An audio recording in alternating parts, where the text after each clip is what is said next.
launch FanStream Sports. 3, 2, 1. Let's start. Hello, sports fans. Welcome to FanStream Sports. Nothing but pure sports. This is the JP Show. JP, it's so good to hear you back on the air. Stand by. Now, here's JP. Welcome into a Hump Day edition of the JP Peterson Show here. We got a big show for you again today. So many topics to get to. This is why we do it every day. We need 2 hours to talk Tampa Bay sports. The Lightning with a big win last night. I was there at Amalie Arena doing my thing, and it was very unemotional, very flat to start, but they come back and get a 5-2 win. A lot of good things happened there. Rays out on the West Coast getting a 6-4 win. Interesting game for a lot of different reasons. The offense finally showed up, so that was good. We'll get to that. Florida State pounding the Florida Gators, by the way, last night in baseball as well. We'll get to that. 45 runs in 3 games against the vaunted Gators pitching staff. Wow. That'll drive Sully crazy, their nut job coach. The Masters getting ready to start. We'll preview a little bit of that. Coach Z is going to join us to talk about the UConn legacy and also Caitlin Clark. A lot of interesting stuff that happened over the weekend in college basketball. USF losing a ton of players. That's tough to swallow. So we'll be getting to that as well. Brian Bradley will join us at 11 o'clock to talk about the Bolts win last night. One of my FSU's lawsuit. The stadium had a hearing yesterday to get to. So many topics to get to. Peter Blake is with me to break it all down this morning. How are you, Peter? What's up? I'm doing great, buddy. And also we have some breaking news coming in from Adam Schefter here. Yes, sir. Antoine Winfield Jr. and T. Higgins are the last 2 remaining players to be franchised this offseason, not to land a long-term deal. Winfield has been working towards a new deal that would make him the NFL's highest-paid safety, and there is optimism it will get done per sources. Of course, the NFL's highest-paid safety is currently Chargers' Derwin James of course, FSU right there. $19 million per year. So, yes, it's a lot of things to talk about today. And I tell you what, let's go ahead and go out to some lightning sound here. Here we go. They work it down the ice. Here Stamkos. And I think that's right. Hat trick for Stammer last night. Kucherov gets his 3rd point of the night now at 139.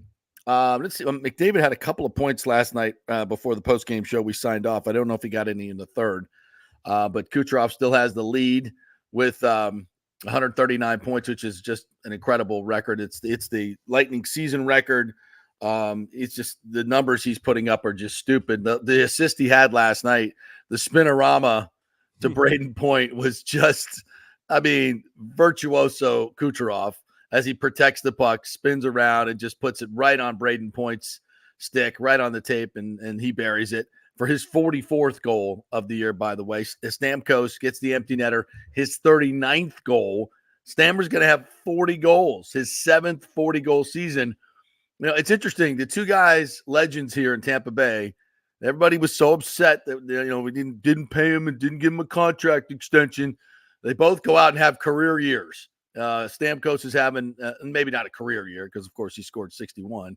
But he's having, at age 34, he's having a fantastic season. His 7th 40-goal season if he scores in the next 5 games, which I think he will, considering he has 10 goals in the last 6 games, which is also a Lightning record. 3 straight multi-goal games, which is also a Lightning record. Stamkos just continues to put up numbers. And all this, Peter, coming after the worst month of his career in February. Yeah. Who saw that coming? Seriously? Well, you make the trade for Eclair. Ever since then. Who knew? I kind of go back, and I was talking to an old friend offline last night.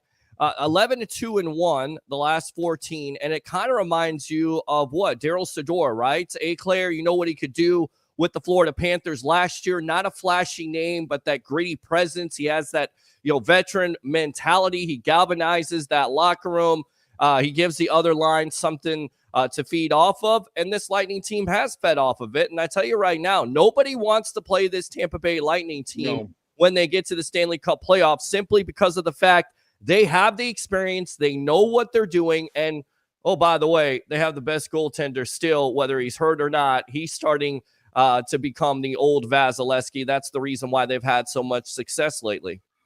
Yeah, Vasi is back to doing Vasi things. And it was interesting last night because they did not come out particularly well. They were very flat, like they were against Pittsburgh.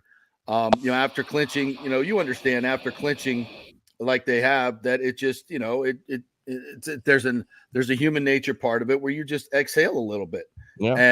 And that was, that's understandable. But what's great about that is the leaders on his team come into intermission and they're like, okay, let's get back on the details. Let's, be professionals here and go out and grind out this win. And what do? They score 4 unanswered goals after being down 2-1 in the second, score 4 unanswered, couple of power play goals, which has been obviously their calling card, the best power play in the NHL. And it's, this has been their recipe for winning. And when the Lightning can do that, when they're not emotional, when they're not playing with their hair on fire, and I know it's Columbus, it's a last place team, I get it, but Columbus has also won 3 of their last 5, and those wins were against Colorado, the Flyers, and another playoff team that I can't recall right now, but 3 playoff teams they've beaten in the past 4 or 5 games. So it's not like they've completely laid down. And the Lightning just went out there and seized control of the game and put up 4 unanswered, 3 in the third, and there you go. There's another dub as they solidify their playoff position. We don't necessarily want to catch Toronto. We don't want to catch Toronto and play Florida in the first round. So they'll sit right where they're at, and I don't think they will, to be quite honest. They're 6 points behind them. So I think they'll stay right where they are and have Boston in the first round. And of course, as you know, Peter, Boston is our bitch. Yes, Boston is our bitch. And did I say Eclair? It was Duclair. Duclair. I got Eclair on my mind. Obviously, Anthony Duclair. Yeah, you and I, nice chocolate Eclair. Yeah, that's what Eclair. Yeah, that's what I got on my mind. I apologize for that, but exactly. I mean, and he's been that move, and you're exactly right. If you get a chance to play the Boston Bruins, yeah, absolutely. Lately, they have been the bitch of the Tampa Bay Lightning. Love it. I love saying that. Anytime a Boston team, whether it comes to the Red Sox, because let's face it, the Rays win last night, but throughout their history, the Red Sox have been the Rays bitch too. So there you go. Well, that's why we put everybody in the entire, absolutely. So, yeah, Bradley's going to join us at 11 o'clock. We'll get more into the game last night. And just a couple of notes. I want to get to some other stuff here. Kucherov's assault on, the record book has just been outstanding, but it hasn't, this is what's made this 11-1 or 11-2-1 run so possible. It's not just Kucherov, he's setting up plays, but Stamkos, of course, at 34, still an elite scorer and an elite shooter. Yeah. That power play last night where Kucherov kind of skips past Hedman because now they're trying to take the pass away to Hedman that gets it to Stamkos to put it in the back. We saw 2 of those against Pittsburgh. So now it opens up a little bit of ice in the middle. And what does Kucherov do? He puts it right through the middle of the ice directly to Stamkos, who shoots it through about a 6x6 inch hole right over the shoulder and under the crossbar of the a goaltender. I mean, it's elite stuff. The Kucherov spinorama, that's elite stuff. Cirelli gets a goal. This team is playing at an absolute elite level from their scoring perspective, and they're starting to, still there still seems to be a couple lapses a game in coverage. Last night there were a couple goals, 2 of both of the goals. One was tipped, I think, and the other one Vasi was screened. They seem soft, but when you kind of looked at them, maybe not. But doesn't matter. They need to be a little bit better in front of their net. I thought both of those goals, they could have been a little bit more physical and not allowed so much time and space, but we're nitpicking here on a 5-2 win. So great win by the Lightning, and they're just everything you see last night. And sometimes when you're not playing one of the top teams, it's hard to get that energy going, right? You've already clinched and to come back and clinically win that game, I think, is a great sign. It just means that you've got players that really know how to work the system, create chances, and win a game. So that was good. I love the way the Lightning played last night. All right, on to the Rays. Did you get a chance to watch much of the Rays game last night? I did. I watched the Rays game, and I tell you right now, good call by Kevin Cash. You know, he always gets criticized, but the Curtis Mead play, it looks like he's dead to rights after Jose Siri, and this is early. I believe this is the 4th inning there, early on in the game. And by the way, Siri is posing. He thinks he took it out of the park. I hate that, man. I do too. Freaking run, bro. Just run. Use your speed. Get on base. His on-base percentage, by the way, has improved this year, which is a key because, you know, once you get him on base, then he can make things happen, and he was able to do that last night with causing a balk. But going back to the original play here, he gets on second. Curtis Mead goes to home. He looks like he's dead to rights. Cash challenges the play and get it overturned because when you look at it, JP, it's a great slide by Mead there, who, by the way, has been one of their most consistent hitters. But a heady play by Mead to get in there, and that kind of starts it off. They tie the game at 2 after giving up once again another home run to Mike Trout, who has absolutely killed this Rays team the last couple of days. Somebody's got to figure this guy out. Oh, by the way, 6 home runs in 11 games for the Angels. First time a player has done that in Angels history, which is it's going to be sad because Trout's going to have all these gaudy numbers, and he's never going to win anything. With never be in the postseason. Never. Yeah. So, I watched it last night. You know, a quality start by Savali. 5 innings. Another one. Another one. Yeah. I mean, what more can you ask for? Your bullpen, a little bit scary at the end. I know it drives a lot of fans crazy, but that bullpen is solid. They get the hitting, and oh, by the way, Aesop Paredes, I hope I pronounced his name correctly. You did. 9-game hitting streak, including a bomb there later on the game to put the game out of reach at 5-3. So good stuff by the Rays last night. Yes, I stayed up and watched that. I watched the Lightning. It was a Tampa Bay sports. It was nice. Yeah. A little double dip last night. Yeah. Well, obviously, with my duties at Emily Arena, I didn't get a chance to see much of the Rays game. Went back and watched the highlights. They had some fortunate plays last night. They had some fortunate plays for the offense last night. The ball that Monarch dropped in right field. That was a gift run. Of course, Joey Caballero gave him back a gift run in the next inning when going through his legs. But I tell you what, as our good friend Steve Carney calls him, Joey Cowboy, he's a shiz starter. I like him. I really like the way he hustles.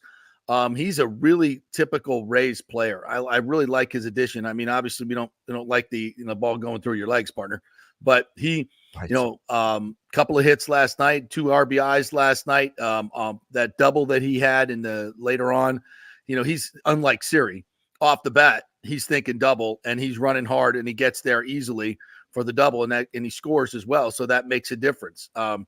Siri's been on base a lot, which is great. And he's causing havoc, but again, just because you smoke a ball there, Jose, get your ass in gear and run. Stop pimping it unless you know it's gone. All right. And you do this a lot. You do this. Somebody needs to tell Jose Siri what a home run is and what's not, because clearly off the bat, he doesn't know what it is.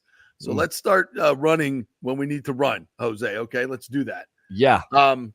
Fairbanks, I watched the 9th inning and it was a little scary. It's always scary with Fairbanks. Yeah. Trout's sitting there on deck and, I'm not going to say that last pitch was it. Look, it dipped down in the strike zone. That was a great pitch. I mean, it started high. Seno gave up on it, and it dipped into the strike zone. He didn't like the call at all, but that was a strike. It was a great pitch. Yeah. Great pitch by Fairbanks in that situation. Gets the big home run because can you imagine if he walks him there and Trout comes up? I'm like, oh, cool. Yep. It's another Colorado situation, which, wow. I mean. Yeah. Well, Colorado was weird, and this whole thing is weird there. It's the air. It's always in the air. It's always been like that ever since they started an expansion. Whether you have great pitching or not, the ball's going out of that ballpark somehow. Well, and the baseballs feel different, at least especially to Pete Fairbanks, who doesn't have, I don't know what's going on with his fingertips, and he can't pitch in the cold. But Cash made the right decision. Like, hey, you're sitting out. If that's in your head in this series, then just sit down. We'll get some rest, and we'll bring you back. At sea level, and you'll be fine. Which he was kind of fine yesterday. We'll take it. Yeah. But as you mentioned, Savali with a good start, so he's been rock solid.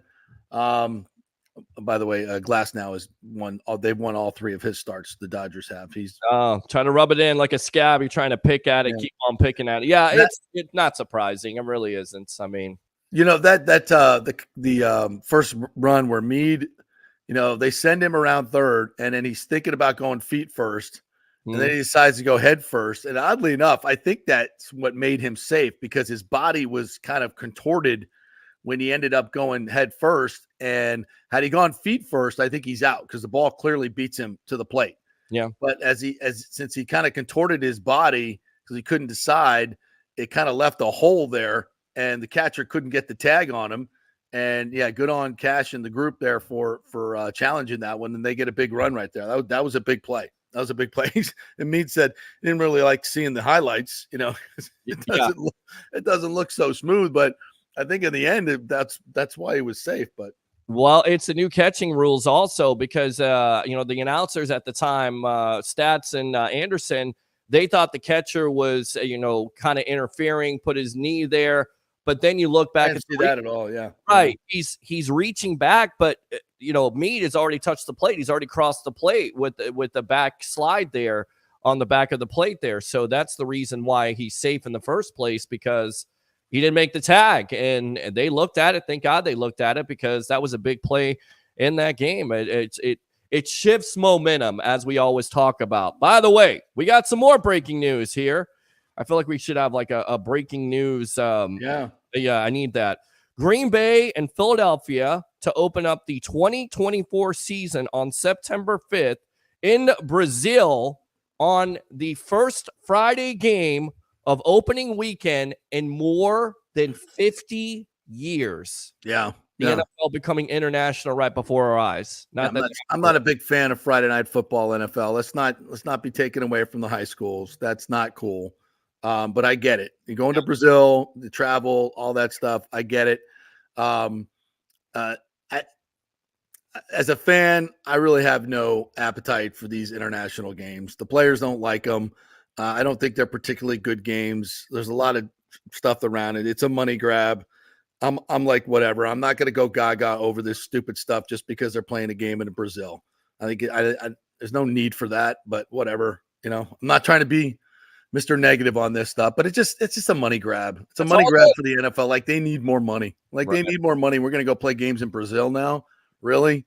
All right, whatever. Good for you. What's next? I'm not going to be this, oh my God, this, it's a solar eclipse. This is the greatest thing of all. Oh my God, they're going to Brazil to play again. Who cares? All right. We already knew this. Great. You survived. It's not the Bucks. Right. You didn't look at the solar eclipse, by the way. You survived. We all survived that. It's like, it's okay. Big deal. Like, I'm watching this woman on CNN have an orgasm or over watching. I'm like, lady, calm down. Like, seriously, what are you doing? Like, what are you doing?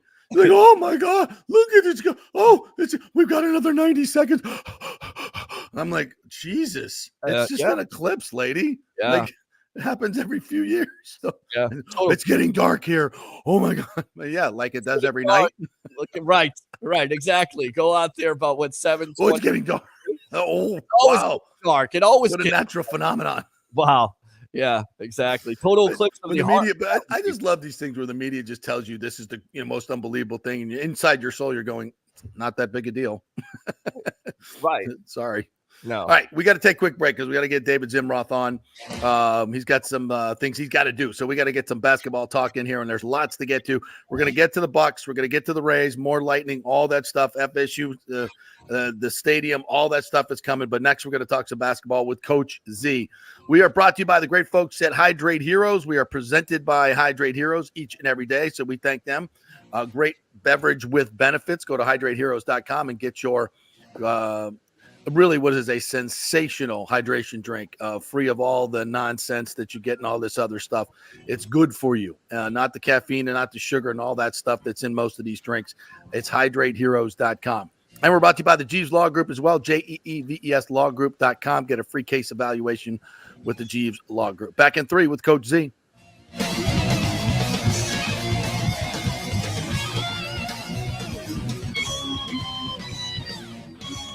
JP here from my friends at your local Synovus Bank, and I do mean friends, and I do mean local. One of the local managers in Tampa is John Acosta, big fan of the show, and I've known him for over 40 years. He's been in local banking since 1983. You talk about developing relationships. You don't stick around for that long unless you're doing things the right way and have a great reputation. And that's the focus company-wide at Synovus. Big enough to handle any complex international transaction, but small enough to answer the phone when you have an urgent question about your business or personal account. And for personal accounts, they have a very easy app that works great. You can do everything online. And for large or small businesses, you will get that personal touch and services to help build your business, taking your dreams and aspirations from the whiteboard to reality. We can make that happen. Let us show you how. For a get acquainted meeting to open a business or personal account, just call John or go to Synovus.com to find out where your local branch is. Everyone knows Italiano Insurance is your go-to for home insurance, but they also have an amazing team that focuses on business insurance. Yes, your business is most likely your biggest asset, so make sure you have the right coverage at the most competitive price. And if you started a side hustle recently, don't forget you need business insurance, because if you get sued in this over litigious society we live in, you could lose all your personal wealth. So get that business insurance. And for the best customer service, always choose Italiano. My representative, Charity, is amazing. I called her late on a Friday because my insurance was going to lapse. She stayed late until the job was done. You just don't find that anymore.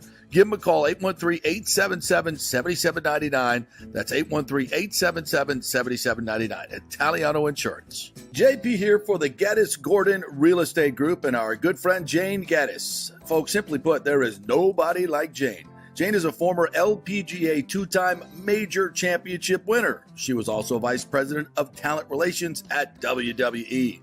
She also has a law degree from Stetson. So if Jane can drain a 10-footer to win the U.S. Open and stare down Hulk Hogan in the boardroom, you want Jane on your real estate team to not only negotiate the best deal, but find you the perfect home or investment property. And when you work with the Geddes Gordon Group, you become part of the real estate family and get concierge services that include expertly staging, marketing, and preparing your home for sale. Advice on golf properties. Hey, you might even get some golf tips. Many of their clients become friends long after the sale or purchase is completed. It's all part of the deal. So if you're looking for that perfect home or investment property or try to get top dollar for your home, go with Jane Geddes and the Geddes Gordon Group, because there's nobody like Jane. Call 813-485-6808 or go to GeddesGordon.kw.com. That's GEDDES Gordon.kw.com. or call 813-485-6808. With over 34 years of producing small and large events, Extravaganza Productions is truly a Tampa treasure when it comes to creating some of the very best events in Tampa and all across the United States. I've worked with them at the Florida Sports Hall of Fame inductions, the Warrior Games, which was an Olympic-sized event spread across all of Tampa Bay. They are the very best, from small meetings to exceptionally large corporate conferences to galas, fundraisers, sporting events, grand openings, whatever you want. Team EPI has an extremely talented staff of designers and show producers that develop extraordinary events fueled by the visions of their clients. You can reach them at their Tampa headquarters at 813-621-4700 or go to extravaganzaproductions.com. Let's go. Right now, back to the show on FanStream Sports. All right, welcome back to the J.P. Peterson Show. We are brought to you by Bay Area Modern Medical Center, BAMMC.com. Go there to get your appointment and get in there and get your blood right, get your testosterone right, get everything right at BAMMC.com. All right, let's talk some hoops. Peter Blake joining me here, along with Coach David Zinroth, former FSU, USF, and Georgia assistant coach, coached in the big dance. What's up, my friend? How are you? Closing up the college season today, huh? Yes, we are. Yes, we are. And I got to admit, the men's tournament was a bit of chalk. Not in no great surprises except for NC State, but the women's tournament was historic. It was historic in terms of ratings, everything. It's not one we will soon forget. What's your takeaway from the two tournaments side by side? I've never been more excited to watch women's basketball as I've been the last couple of years. No, it's so true. it's, and I coach young ladies in my training over the last 12 plus years. My daughter's played volleyball, so I've been around women's sports. I coached on the collegiate level, saw women's sports grow. So I'm a huge fan. But what took place here in the last couple, 3 weeks with the run that Iowa had with Caitlin Clark, watching South Carolina, complete a 38-0, season. Incredible. Seeing Connecticut get back to the Final Four with a depleted roster, but Paige Becker is back, from injury. It just was an amazing run. And obviously, I'm not the only one who felt like that. When 19 million viewers can tune in to the championship game, which is almost 5 million more than the men, obviously, it was a heck of a statement. And when you look at the ratings, I mean, I said this on the show last week. I think I've been watching women's basketball for a long time, and there just was a time where it just wasn't very good, and it wasn't great to watch. That has completely changed. Title IX obviously has a big part in this. What you coach these young girls? Why has this changed over the past 15, 20 years to get to the point where now it outdraws the men's game? Well, obviously with the the ascension of Caitlin Clark and the way she plays elevated the game to a point that nobody's ever seen. There have been unbelievable female basketball players over the last few decades. From Cheryl Miller, Nancy Lieberman, Cheryl Swoops, all the girls that played at UConn, the run and what Pat Summitt did at Tennessee to what Gino Auriemma has done at Connecticut. I mean, there's been some unbelievable storylines. But I think anytime you can see somebody as skilled as Caitlin Clark, and again, the game of basketball is a game of skill. Mm-hmm. And skill will, equalize unbelievable athleticism, size, and natural talent. When you're skilled, it just sheds a whole new light on the game. Steph Curry did it in men's basketball. Yep. Caitlin Clark. And, it's just a shame that there was some negative comments and people not jumping on the bandwagon, especially other women. Yeah, for Caitlin Clark, but I think a lot of that stuff was walked back, and I think they see the error of their ways and just things of that nature. And again, there's a lot of jealousy too. There's a lot of women that came before Caitlin Clark that had unbelievable careers that didn't get the publicity she got. Right. But I've seen it happen in men's basketball, since I'm a kid. I saw it happen with Pete Maravich. People had animosity toward Pete Maravich, and his dad coached him, and he wouldn't have been allowed to do what he did. At the end of the day, when you have a player or an athlete in any sport that elevates the game to the point where it's become so popular, people can't believe it. I think those people should be held in, a higher esteem. And I'm not saying put on a pedestal, but, be thankful for what they did. Joe Namath did it for football. Yeah. Yeah. Okay. I mean, so again, to look at anything that gal has done in any light other than incredibly positive, I think it doesn't speak well for that person or those people. I really don't. And it's a shame. Remember Steph Curry won the MVP unanimously. Right. Yeah. No, people, his own peers. What are you kidding me? How could it? I mean, why can't you just, applaud what he did and move forward? Yeah. Yeah. Yeah. Coach C, what do you think she does? Do you think she ends up in the WNBA, or would you stay, if you were her, do you think she stays, takes the NIL money another year because of the COVID year there with Iowa? No, she's going to the NBA. Look, she's going to be the first pick in the draft next week. Okay. All the endorsements she has currently, they're going to continue. So those endorsements will go with her to the WNBA. So I don't think that's a decision, in terms of, money that she needs to worry about. She's got a bunch of endorsements, national brands that are going to stick with her.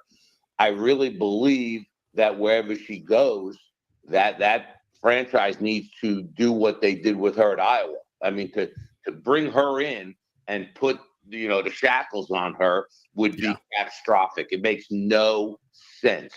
Makes no sense. Let her play the way she played. All the WNBA veterans that they're going to defend her better. They're going to be more fit. Hey, great. But they all should want her to be successful. Now, not when they're playing against her, but exactly. They should want her to be successful because she's going to elevate their ability to make money and elevate the viewership of the WNBA. That's the key right now. The WNBA, they all want the same pay as the men, and all. At the end of the day, there's not a lot of viewership for the WNBA. Right. And she can do that. Okay, she can do that, but they got to jump on her bandwagon.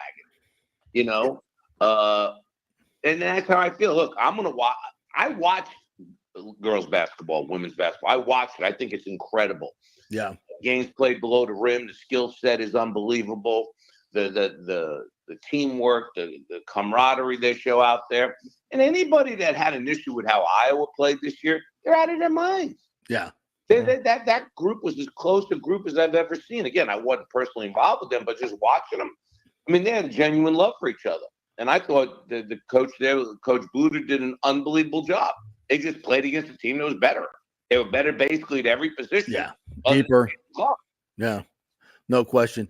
And Z, the whole thing with Caitlin Clark and listening to all these WNBA players, all they could talk about was while she's playing in a national championship game, by the way, how hard it's going to be for her to play in the WNBA. And I'm like, what are you doing? Like, just wait. Why don't you just wait till she gets there? And like Tiger Woods, if she's going to bring you a ton of money, why are you ripping her? And it's almost like there was a memo that went out to all the ex-UConn players and everybody else. Shut the hell up. Stop banging on Caitlin Clark because she's going to make you a ton of money, and start accepting her. And it's all part of the media landscape, Z. It goes out of sports now. It's the same BS. Everything is trying to be divisive. And, just frankly, being a straight white girl is not part of the club. And now everybody has to beat up on her. And I think it's disgusting. And it even goes to, the analysis of the game. I mean, you saw the play at the end of the semifinals against UConn.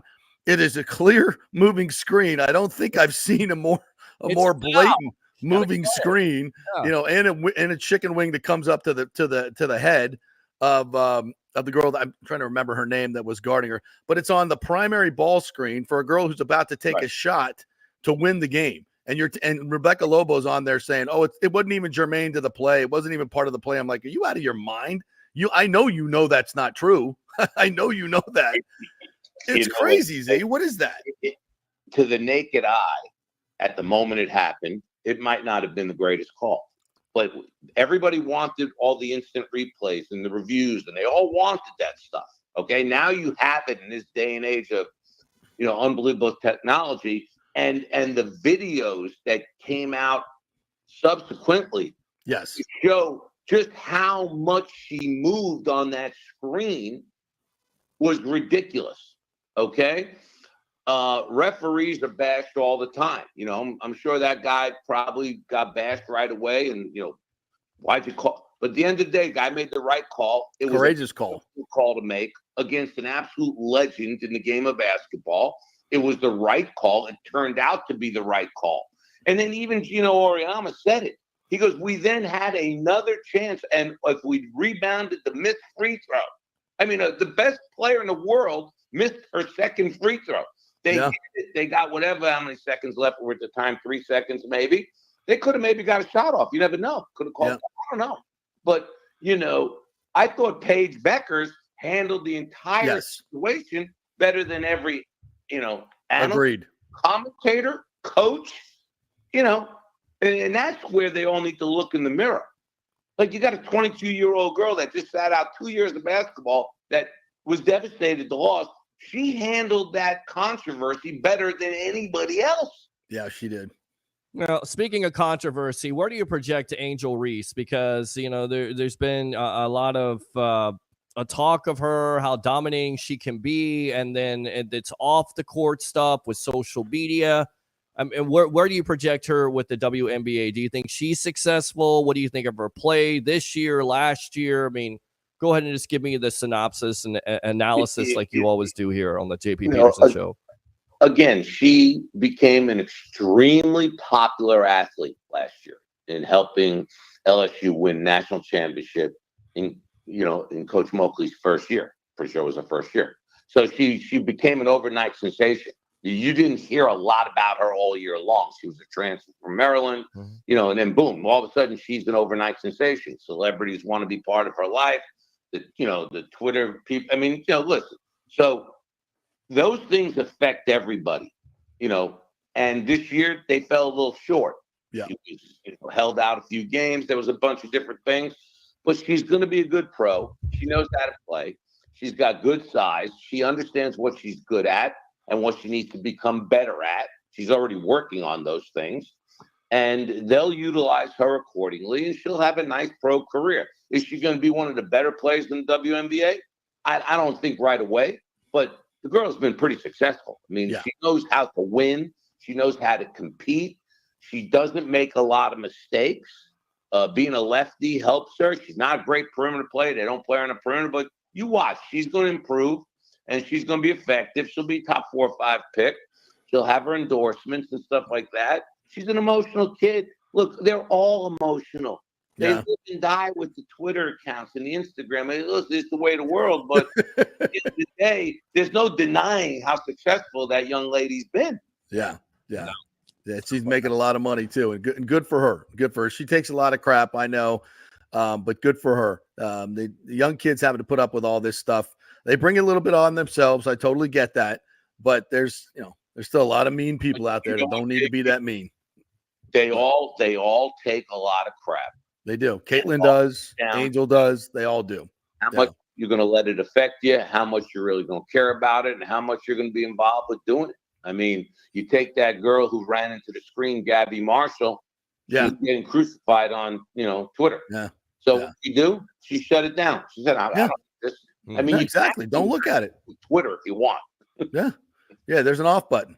It definitely is. You can do that. Coach David Zimroth joining us here. Let's switch over to the men and talk a little bit about Danny Hurley and the complete dominance of back-to-back UConn years. And unlike Florida, and I'm not ripping on them at all, that was a hell of an accomplishment, but they brought the same team back, and sometimes that can be just as hard. But Danny Hurley had to retool the whole team. I think he lost 5 of 8 of his top 8 players and brings them back, and it's just dominant. 140 points differential through the tournament. That's by far a record. Nobody came within 13 points of them.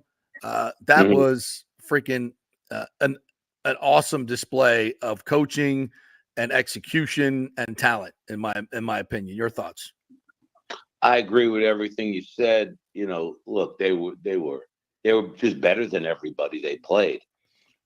Interestingly enough, if you look at the Big East tournament, St. John's played them. I think it might have been in the quarters. I think it was to get to the semis. They scored 90 or 92 points against Connecticut. Could have won the game. Then to get in the NCAA tournament, they held everybody to 65 or whatever and below. They played against better teams basically in the Big East than they did in the tournament. Yeah. But, they were really good. They were solid at every position. They had, real good bench strength at all those positions. And here's what I'll say about returning players or retooling your team. You could look at the new way of doing stuff through the portal as a positive or a negative. For Connecticut, it's been a very big time positive. So you lose players, but you can also replace those players with veteran kids that might even be better suited for your system. So everyone's saying, wow, he did it 2 years in a row with a different team. Well, it might have been to his advantage. Yeah. Nobody talks about it. Might have been to his advantage. Whereas Florida and Duke, the last 2 other programs to do back-to-backs, they did it with returning players because the times were different. And those returning players was difficult as well. Those guys are all, I got to do this again. The pressure on, God, everyone's expecting us to do it. I don't think anybody was expecting Connecticut to do it when the season first started. Then it went on. I mean, 2 of his best players were gotten through the portal. The kid Newton was from ECU. He'd already played there, but he's from ECU. Mm-hmm. The kid Spencer was from Rutgers. Yeah, hell of a player. The kid Castle whose father actually played at UCF, and he was a great player at Forest Hills, Queens, New York in high school, Stacy Castle. I mean, the kid was from Georgia. He was from Atlanta, Georgia, for God's sakes, and he winds up in Connecticut. You know, they got 2 homegrown kids in Caravan and the big kid, Klingon. Klingon, yeah. So, you know, they had a nice mixture of kids. So I think you can look at it both ways. And then obviously you got to be a manager. You know, Danny Hurley has proven now after many years as a head coach, he's a very good manager of talent. He knows how to coach. He grew up in a house where instead of talking about, you know, their geometry homework, they were drawing up X's and O's at the table. I mean, the guy is, you know, it's inbred in him. He's a basketball person. Savant. Yeah, he should be. And then with the game, you know, and I talk to people that always have, you know, money on the line. You check the different lines. You know, it was a 5-point, you know, Purdue was given 5. I mean, other than Edey, there wasn't a player at Purdue that would have been in the top 7 players for Connecticut. Yeah, exactly. Probably should have been significantly different. And it was proven. I mean, they were better at every position. Case closed. Yep. Well, Dominant performance. Speaking of negative impact of the transfer portal, your thoughts on USF? I mean, you lose Youngblood, you lose Selton Miguel here. I mean, what do you do if you're USF and you've done all this? And I think, you know, you have to say here, guys, the reason why a lot of these kids are moving on is because, look, the writing is on the wall. They didn't make the tournament. You did everything you could. You won the AAC during the regular season. It still wasn't good enough. So these kids not only want to get more money, but also go to a bigger program that's going to get the recognition. So what do you do if you're USF to try to build this program? First of all, don't anybody make a mistake on what this is all about. Mm-hmm. These kids that are leaving programs, not only USF, which is sad to see, it's about one thing and one thing only. It's about more money, okay? So, for example, let's just use Youngblood for an example. Mm-hmm. Player of the year in the AAC, transfer from Kennesaw State. Amir discovers him in high school, recruits the crap out of him, gets him. Kid had 3 good years at Kennesaw, comes to USF, has a phenomenal year, probably one of the main reasons they had the year they had. Yeah. And he loves the guy. I talked to the kid after the VCU game. He loves the coach. Not likes the coach. Loves him. Loves the coach. Yes. Let's just put some numbers on it. All hypothetical. Let's say the kid was getting 25 grand NIL money. Let's just say.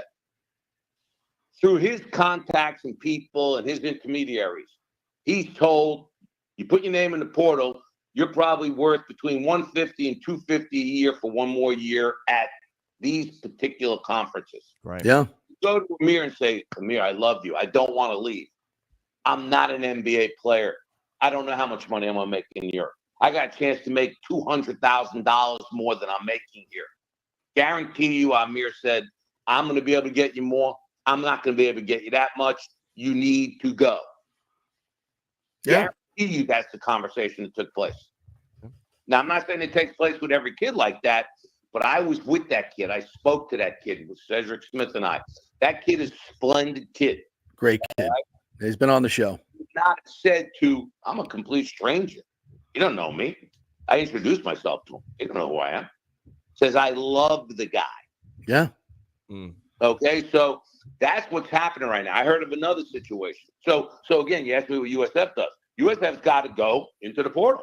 Yeah. They got to replace veteran players with some veteran players if they can, or rely on some high school kids that they signed or can still get to come in and fill the gap. Or get more NIL money. Right. You know, at the end of the day, they're going to have a little drop off probably. Who knows? The guy came in with no expectations and ran through the league. He might get the same thing again next year.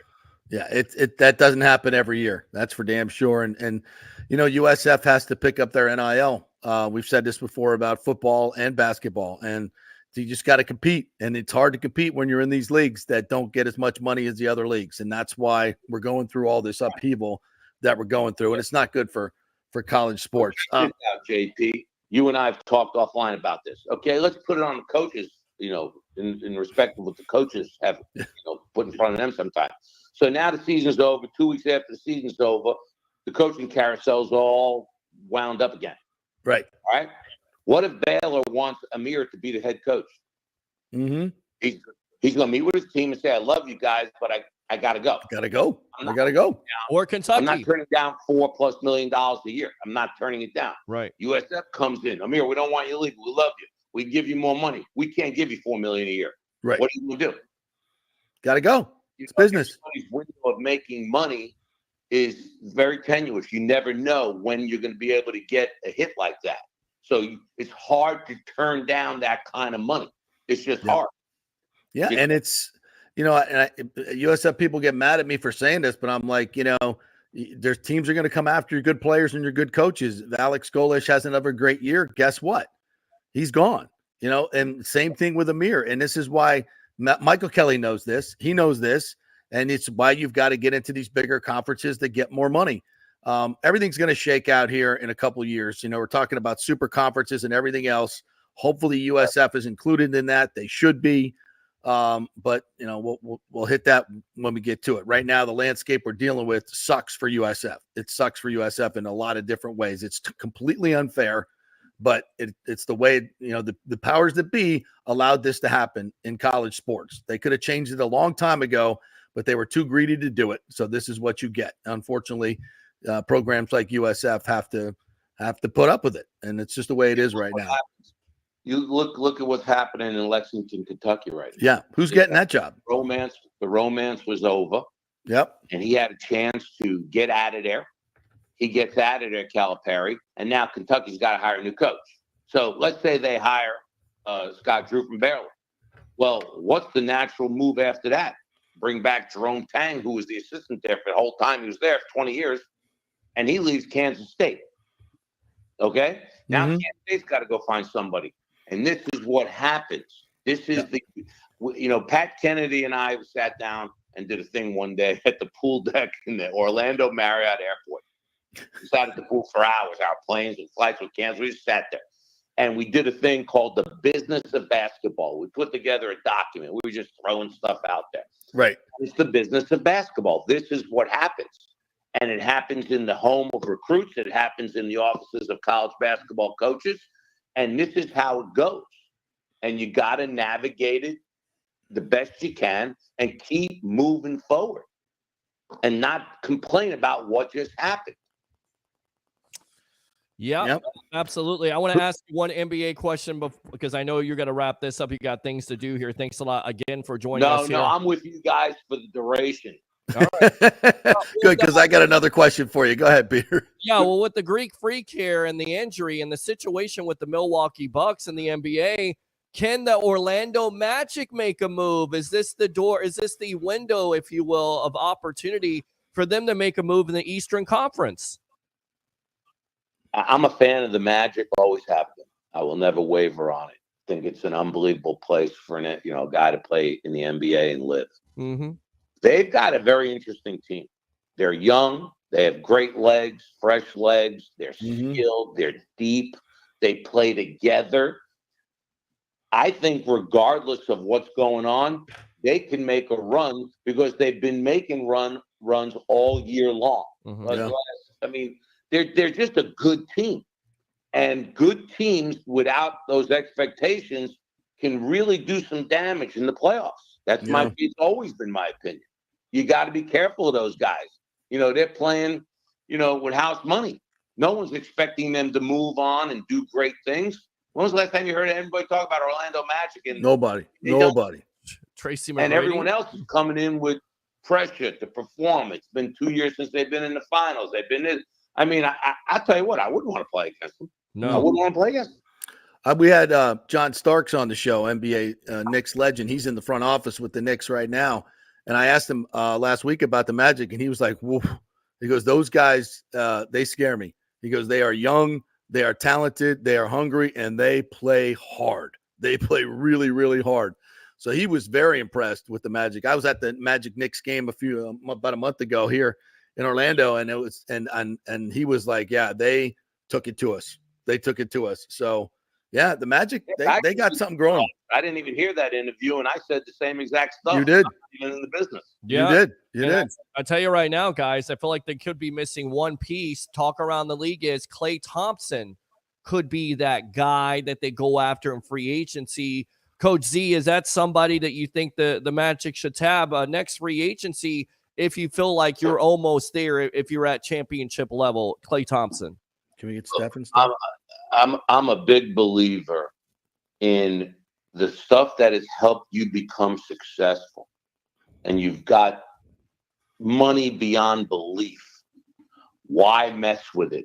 Yeah. Klay Thompson's one of the all-time greats. There's no doubt about it. But one of the reasons he's also been like that is because of the system he's been in. Yeah. And guys have been with him. It has been amazing. His chemistry with Steph Curry and Green. And I don't know why somebody at that stage of their career would mess with that. I don't either. Yeah. Unless the Golden State Warriors do not want to give him the money he's been making. And he says, okay, you know what? Look, Dwayne, the same thing happened to Dwayne Wade. They didn't want to pay him down in the Miami Heat. They didn't want to pay him what he wanted. It didn't matter all the stuff he did. So he goes to the Chicago Bulls, and then they bring him back. And I mean, you got to be careful. You know, Amari Stoudemire, when he's playing with Phoenix. Yeah. And I think Steve Nash was the point guard. Right. Sure. He goes and takes the big money with the Knicks. His No point guard. career that wasn't close to what he did in Phoenix. Right. Because that guy helped Amari Stoudemire utilize his unbelievable God-given talents. I mean, the guy was unbelievable at Phoenix. And all of a sudden now, I don't remember who the point guard was with the Knicks with him. You understand what I'm saying? Yeah, exactly. No, 100%. If you look at how much some of these guys have made in salary alone, and you could just go on here, you know, the website, you're talking $200-300 million. I mean, geez Louise. The money in the NBA now, the Chinese money is crazy. It's like, so again, now I've never made any money, so who am I to speak? But, you know, I'm the only person that's ever lost money in college coaching. See, that's not true.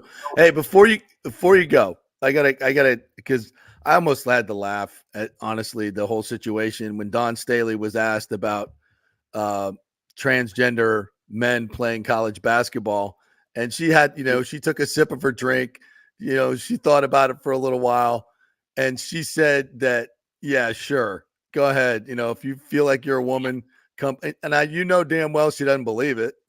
You know she doesn't believe it, but I think she was calculating in her head, like, all right, which side of this argument am I going to get less crap from? I got to go coach a national championship game tomorrow. I think I'm going to side with these people because I know they'll just rush me on Twitter. The other folks might be a little bit more reasonable. So I'm thinking, she can't believe that, right? Like, she can't believe it. I looked at it two ways. First of all, and I think I told you this the other day, I am a huge fan of hers. Yes, I am too. I am too. She's a tremendous coach. She represented our country 3 different times. I mean, she's an absolute living legend in basketball. She is. In coaching and as a player.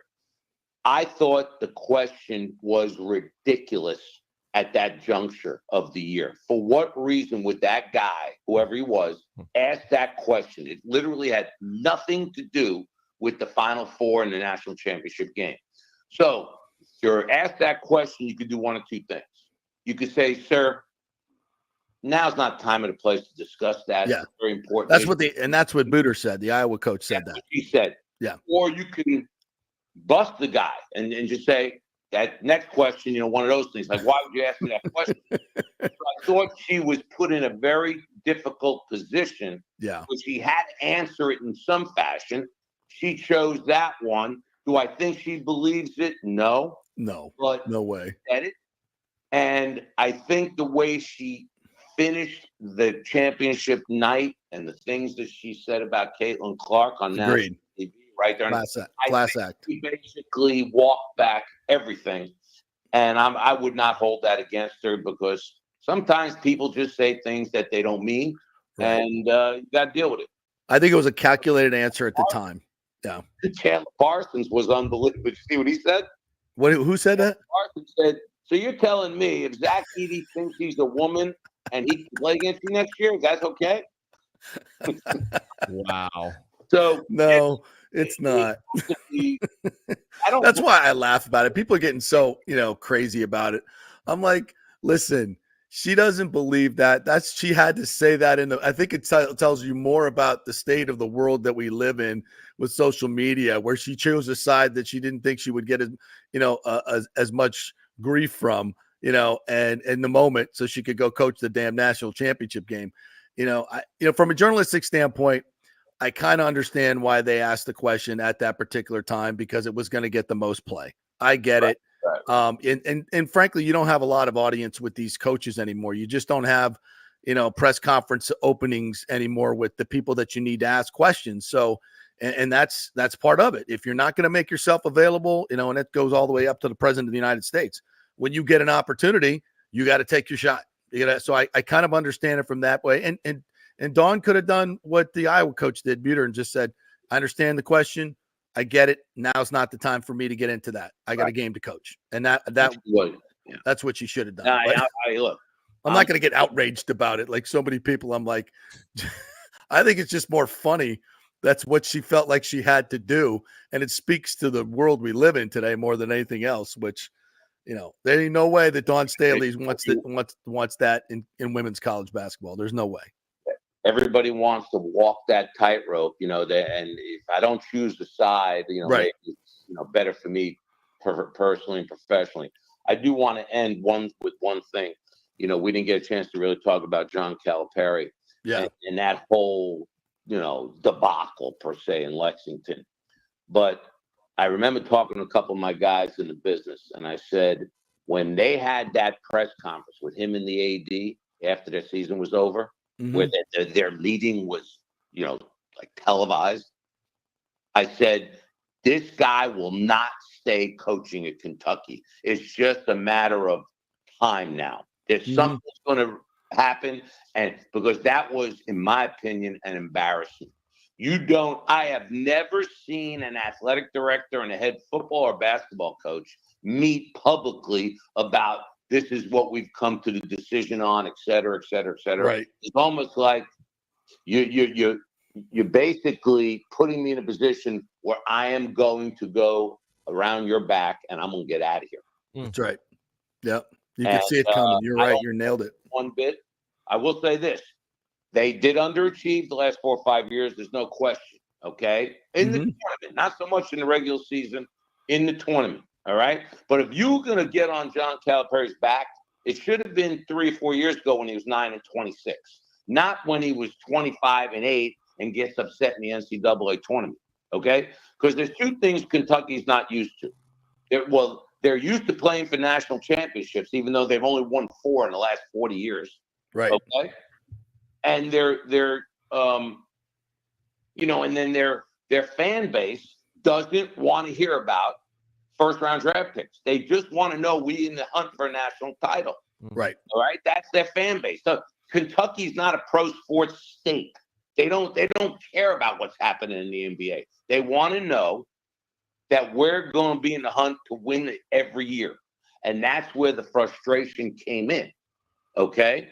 But guy went 11, 12 years without winning a national championship, even though the other 4 Final Fours he went to, they all got erased. They get erased. So he's hitting the road. All those kids will go with him. And now Kentucky's got to find a new coach. And I always say this, be careful what you wish for. Be careful what you wish for. The new guy coming in will not have that aura that John Calipari has. It's impossible. There's no one else in the country that's got that aura. What about Billy Donovan? That's been talked about. He coached at Florida. Now he's coaching with the Chicago Bulls. Is that somebody you go for and you throw all your money at? No, because I don't think Billy Donovan has an interest in it. And and let me tell you, I'm a huge Billy Donovan fan. But there's nobody in college basketball right now. And that goes for Bruce Pearl. And John Calipari's done things that no one else in this business has done, except for maybe Jim Calhoun, taking a program out of nowhere and made it into a national prominent program. What he did at Massachusetts is ridiculous, what he did there. They were in the Atlantic 10, and they playing for a national championship. Yeah. Goes to Memphis when the program was downtrodden, down. And that's what you talk about fan base. He goes in there, plays for national championship. Goes to Kentucky, plays for a national championship. Everywhere he goes, he plays for a national championship. Mhm. But he never stayed anywhere as long as he stayed at Kentucky. Right. And along with that aura, there are times that you could wear somebody out or a fan base out. And 15 years is a long time to be anywhere in sports. Yeah. Me, I would love to have been somewhere for 25 years, you know? Yeah. But that's how I was raised. That's what I did. But John Calipari, you know, it's not like he's 47 years old anymore. Right. He was 47 years old when he took the Kentucky job. He's 62 or 63 now. Hmm. It's a different world, man. Guy's got 4 or 5 years left. He's going to get paid $10 million a year. Not that he needs any money, but it's not like Arkansas isn't an incredible college sports town and national name. It's a pretty big name. And here's the thing that nobody understands. He spent 10 years in Memphis, or however long he was in Memphis. Your number one rival is Arkansas. He watched how that program operated. He watched what happened to that school. And he's very intimately involved with the ascension of Arkansas sports. So he's tuned in. Trust me, that guy's tuned in. All right, Z, great stuff as always, my friend. That's more basketball talk than I think we've done on the show in a long, long time, but all great stuff because there's a lot of great topics going on right now in college hoops. It's a season roundup. You nailed it. You nailed it. You nailed it, bro. Love it. We might need some more time next week, though, so come back and join us next week. All right, Ben. Thank you, Ben. Tell folks how they can get in touch with you if they want to get the best coaching for their kids. D. Zimroff at brighthouse.com. It's easy. And at DZ Sports on Twitter. Give them a follow. Thanks, Z. Appreciate it, buddy. Got it. Happy house hunting. Good stuff there. Good stuff. Well, we always talk basketball on this show, but I mean, extended college basketball, NBA, so many things going on right now. Yeah. And Carter Knox from Kentucky, maybe he goes to USF now with, you know, those transfer portals, and they're in the transfer portal. It doesn't necessarily mean they've gone anywhere, so they can always change their mind, but maybe a Carter Knox. Well, and that, you know, I got to believe that's what Amir's working on right now. Mm-hmm. Because those guys are in the portal. Doesn't mean they're gone. We see this with a lot of players that go into the portal and they want to see what their worth is. They want to find out, hey, somebody going to, you know, I was the AAC co-player of the year. Somebody going to throw $1 million at me? I don't know. You know, somebody might. Who knows, right? Somebody going to throw 500? Who knows? And you can always come back and you just go out. It's like going out on the free agency market. You can see what your worth is, and then, you know, as far as USF is going, they're probably going. You know, he's probably going, okay. Amir, I got a $250,000 offer. And Amir's like, all right, let me go see what I go talk to a booster, find out if, you know, if they have the money. If not, then you got to go. So that's why I said yesterday, just because these guys are in the portal doesn't mean they're gone. Now, you know, if tomorrow somebody came in and said, you know, if Amir's like, hey, you know, Carter Knox is coming to USF now. He doesn't know who his coach is. So Carter's coming in, you know, young blood, we get you back. Miguel, we get you back. You know, we got some money for you now. You know, it's a totally different deal. I mean, this is crazy to talk about this, Peter, in college basketball. Mm-hmm. But there's a situation. There's a situation that, you know, you could bring all of this together, and now a booster might go, oh, so I give you 500,000, you can get all three of these guys back. Yeah, okay, let's do it. Mm-hmm. So that, I'm not saying that's going to happen. I'm just saying that's the world we live in right now in college sports.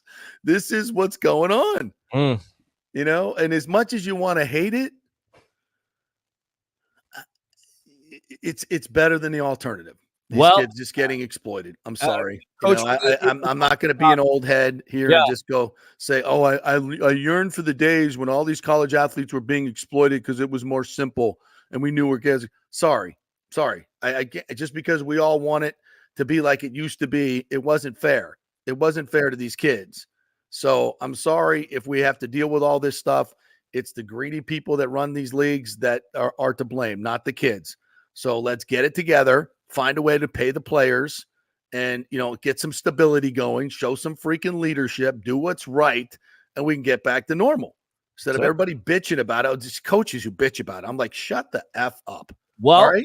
Even you guys make so much money. You've exploited these players for so long. Yeah. I don't want to hear it from you guys. Of all people, you coaches, I don't want to hear it from you. Somebody else wants to bitch about it in the media, fine. But you coaches, shut the hell up. I'm sorry. Yep. And that's exactly what Coach Abdul Rahim said at the end of the VCU game, how the hypocrisy has taken over college basketball, how people were complaining, coaches were complaining about the transfer portal, but some coaches were opting out not only on their program, but opting out of the NIT at the time. And he was talking about this. So he said they created all this themselves. So this is how it goes. Yep, so exactly. We'll see how it goes. Well, let's go ahead and take a break, I guess, right? Yeah, that's it. We've been on yapping for a long time here. We thank all of our sponsors, the Jeeves Law Group, Bay Area Modern Medical Center, Taliano Insurance, the Golden Diamond Source, Extravaganza Productions, and of course our presenting sponsor, Hydrate Heroes, the beverage with benefits, 8 essential vitamins and minerals, none of the bad stuff, none of the caffeine, none of the extra sugar, none of that stuff, just 5 calories per serving, and it is absolutely delicious and great for you. It is Hydrate Heroes. In fact, in the break, I'm going to get me some because I'm feeling a little dehydrated right now. Okay. So let's do that. And don't forget to run that station ID, my friend. We'll be back in 3 minutes. By the way, Brian Bradley, we're moving him to tomorrow, where he's going to be on scene at Amalie Arena doing that great camera work that he did last time. So Brian's going to move to tomorrow. We'll get to all those other topics here in our second hour. Stay with us.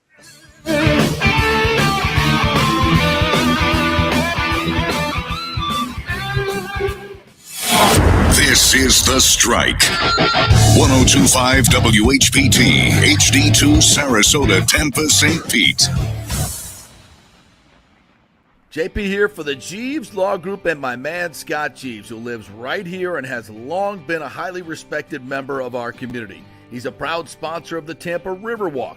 Jeeves Law Group is also a proud sponsor of our Grand Central District in St. Pete and has neighborhood events throughout the year. He has an office on Central Avenue in St. Pete and one on South Howard in Tampa. You can't get more local than that. So when you need an attorney, you're going to hire some huge firm that advertises all over the state, or the one that supports your favorite sports show.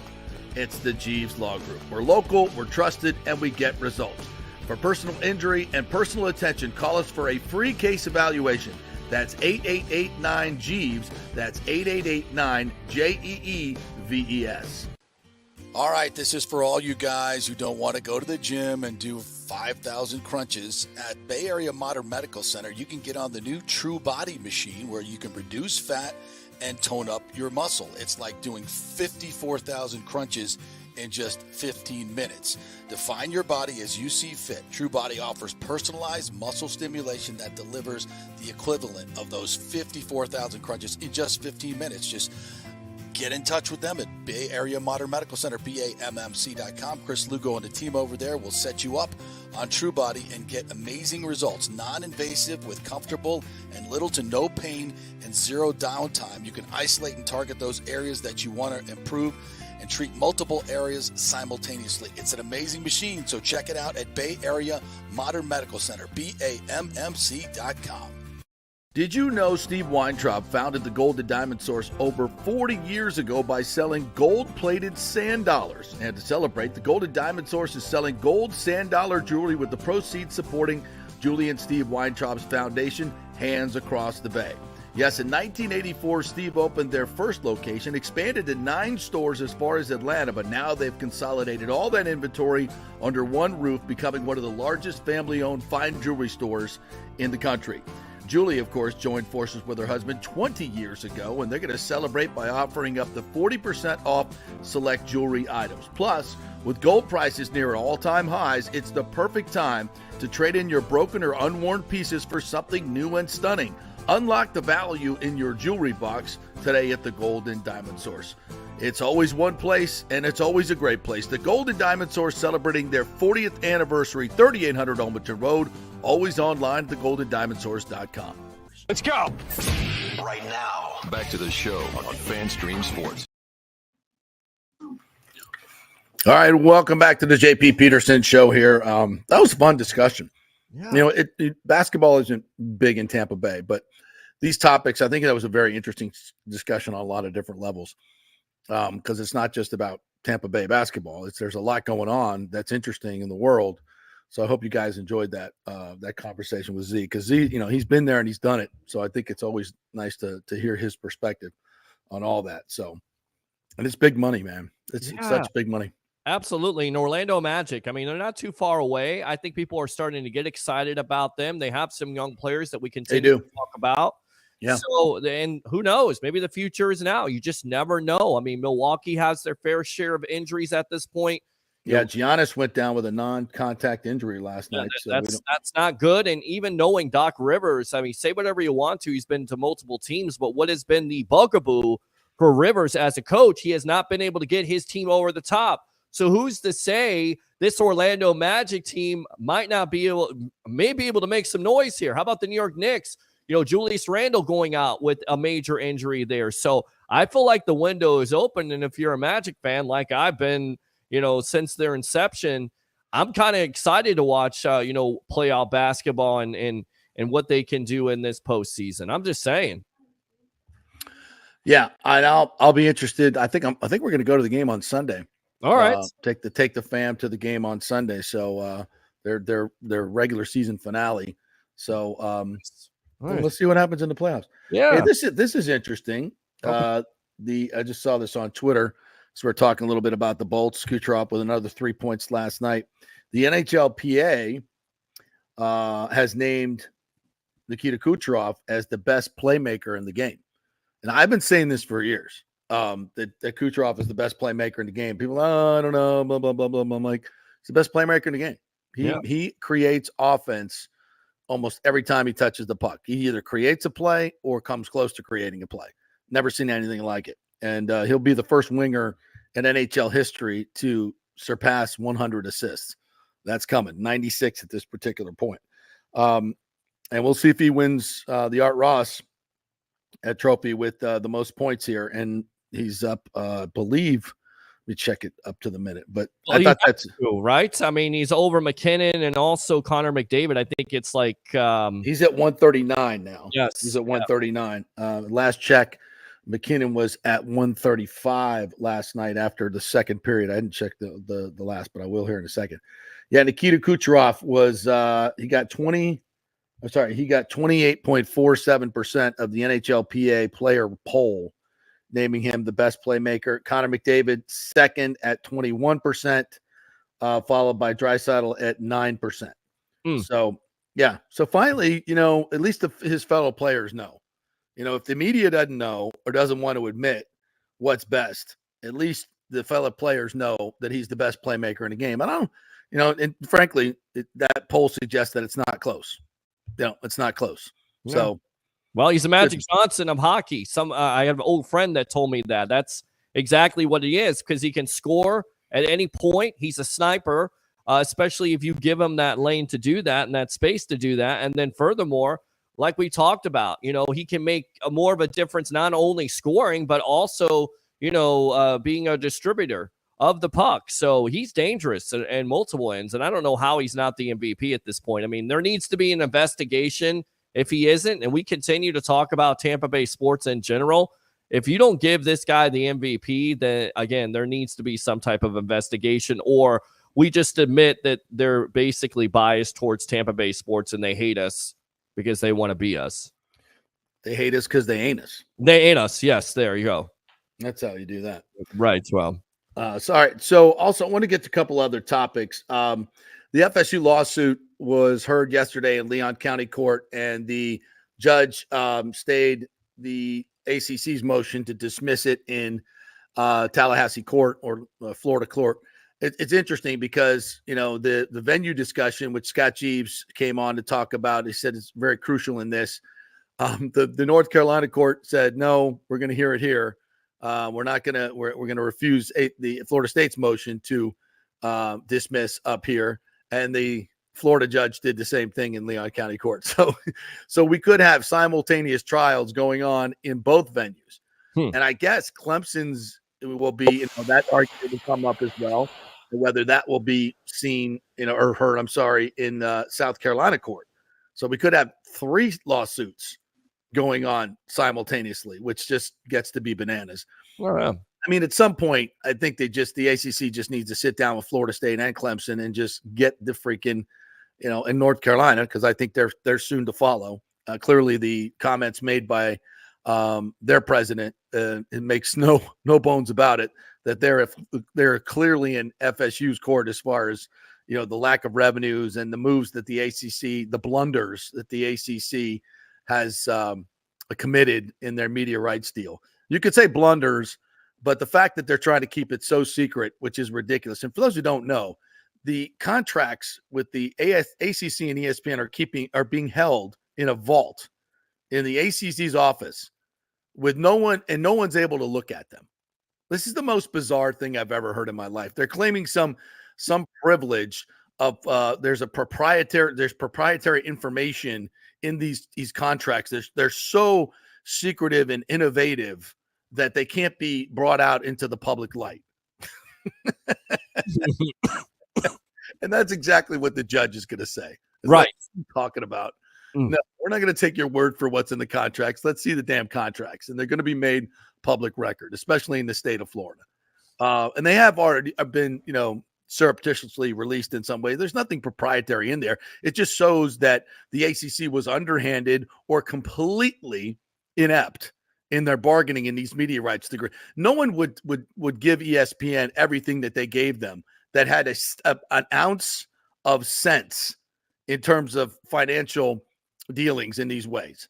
I mean, they gifted something to Raycom many years ago just because John Swofford's son was working at Raycom at the time and they were about to go under, and they saved them with some terrible TV deal that they did. Complete nepotism by Swofford. Now that came to light.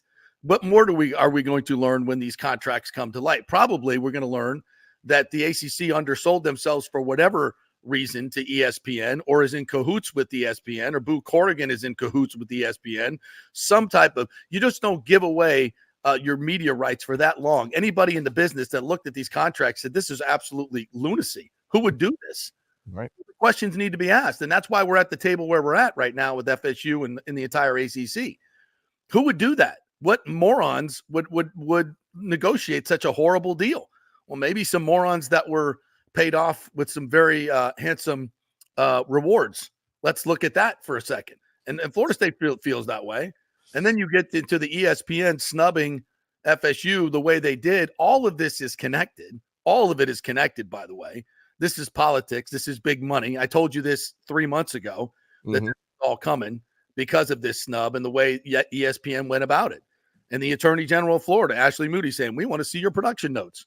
You think ESPN wants any part of that? No. Any part of that. Here, this is going to come down to a settlement, and they need to just get it done. And it's probably, I don't know if it's going to probably be in the 60 million range is my guess, 60 to 100 million, somewhere in there. And they'll get out, and Florida State will make that up in 1 to 2 years in the Big Ten, if not less.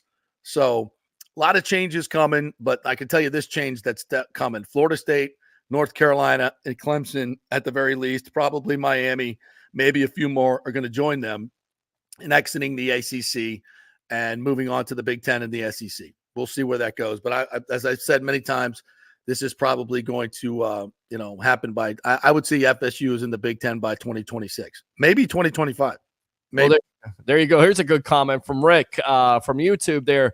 Stu also has his St. Pete deal in that vault with ESPN. Actually, we're going to talk about this as well. They had a hearing yesterday, and they basically decided that they have to have all the financials in 2 weeks before the meetings in May, and then there's 5 different votes that have to be made. So we still, at this point, do not have all the financials. Everything has been kept secret by the mayor. And the people that have looked at the preliminary documents, the folks we've had on the show, homerun.com folks, go to that website and see the real numbers. The Times still refuses to print, they're still printing numbers, like pre interest numbers, like $285 million is the cost to the city. No, it's not. That's not even close to the cost to the city. When you add interest and everything else in, it's closer to $700 million. Same thing with the county. And the real cost to taxpayers, if you go to nohomerun.com and look at exactly how they've done these figures, is $2.4 billion. That's the real cost to the taxpayers in lost opportunity and money that the city is going to have to pay to build this ridiculously located stadium. it's a complete boondoggle. But the new news is, so now we're going to have public discussion. There was some public discussion yesterday. There was some letters to the editor that are on the Times website from Tom Mullins, who we've had on the show. They printed one of his, and most of the letters to the editor that they're getting are very negative on this deal. So the negativity is starting to pour out, just like it did in Las Vegas when the numbers started to come out. And look what happened in Las Vegas with the A's deal, completely blown up. So, when everybody thought that was a done deal, no, it wasn't. Everybody thinks the St. Pete deal is a done deal. No, it's not. And I said, the closer we get to it, unless these city council folks are all completely corrupt, there is no way they can vote for this deal as it's written. Is there a deal to be had with the Rays? And I've told, Tom Mullins and Ron Diner from, or is it Diener? Sorry, I pronounced that wrong, Ron. These guys that worked at Raymond James that have done these numbers for nohomerun.com, they know what they're talking about. And they want the baseball to be in St. Pete. They just said there needs to be a better deal. And I told them, I said, guys, Stu Sternberg ain't doing a better deal. He's not. It's either going to be his way or the highway. And if he doesn't get, and this is why Brian Auld is saying, we got to vote on it now. We got to vote on it now. We got to vote. If you guys change this date now, then everything's up, putting all this pressure on the council and the commission that if they don't get it done now at their terms, then the deal's not going to be done. So be it, folks. Do not mortgage your 30-year future as a county and a city to get this deal done on their timeline. You can play another year in Tropicana Field if you have to. But to do a bad deal like this is going to cripple your county and your city for a long, long time. And so we'll see where it goes. But that was the development yesterday. And there seems to be more and more negativity towards this deal. And as I said, as the true numbers come out, and we still haven't seen the final financial documents. Just the preliminary documents are bad enough. Wait till you see the final deal and how bad it is for the city of St. Pete. And if it doesn't get done, Stu doesn't care. He doesn't care. He doesn't care about the timeline, clearly. He'll play another year at Tropicana Field because he makes a ton of money. He'll probably sell. He's going to sell before anything. But thank God, because if he sells, we're having a party. Damn right we are. We're definitely having a party. That's worthy of a boat parade. I don't drink, but I'll drink with you. I'll have a couple of shots. We'll definitely have a couple of shots together.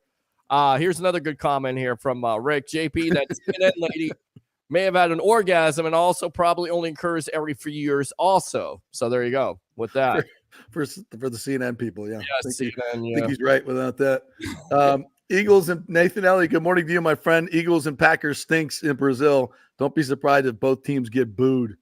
If they're not kicking a soccer ball, they'll probably get booed. Yeah. Rick says, great Philly fan will cause an international incident. Some of them may end up in the Amazon. Wouldn't that be something, right? Didn't somebody say that because there's been a no visit list, I think Brazil has been on for a while, but now that the NFL is coming, they've lifted it. Is that true? Brazil was removed from the 2024 travel stops list. Yeah, I guess so. So way to take advantage, NFL. Way to go into that situation. Well, because the political situation got better, or because the NFL said, hey, can you remove this? Our fans can go. Right. So they could get more money. Maybe that's why they picked the Eagle fans, because they know that, the Eagle fans are probably more dangerous than the Brazilians. So, well, there you go. I mean, could you imagine both of those fan bases hooking up? We'll get a chance to see that this year, Friday night. Yeezy says, I'm thinking Bucks Chiefs to start the season. Ooh. Wow. I'm down with that. Yeah. That'd be a hell of a storyline. The team that actually beat the Chiefs, who claim they're a dynasty, which they very well may be, but don't forget, put some respect on the Bucks name here. They're the team that beat them and dominated them, because the only touchdown that the Chiefs had was at Tampa International Airport there. Oh, very nice. Thank you. Appreciate it. Good morning, John Hill. Said last year for the first 10 games, the Rays won them all with 76 runs scored on 25 home runs and only 18 runs allowed. Not back-to-back start year for the Rays. Yeah. I mean, think about those numbers. Wow. That will never be done again. Yeah, that was tough. I mean, and a lot of people expected that. Yeah, I mean, and again, it's early in the season. They got to get better pitching. Of course, it comes down to the bullpen, because if you can get a quality start for 5-6 innings, usually 5 innings for this pitching rotation, then it's all on your bullpen, and you got to stay out of those high leverage situations. But guys like Yandy Diaz right now in a slump, that's highly irregular. He's going to snap out of that.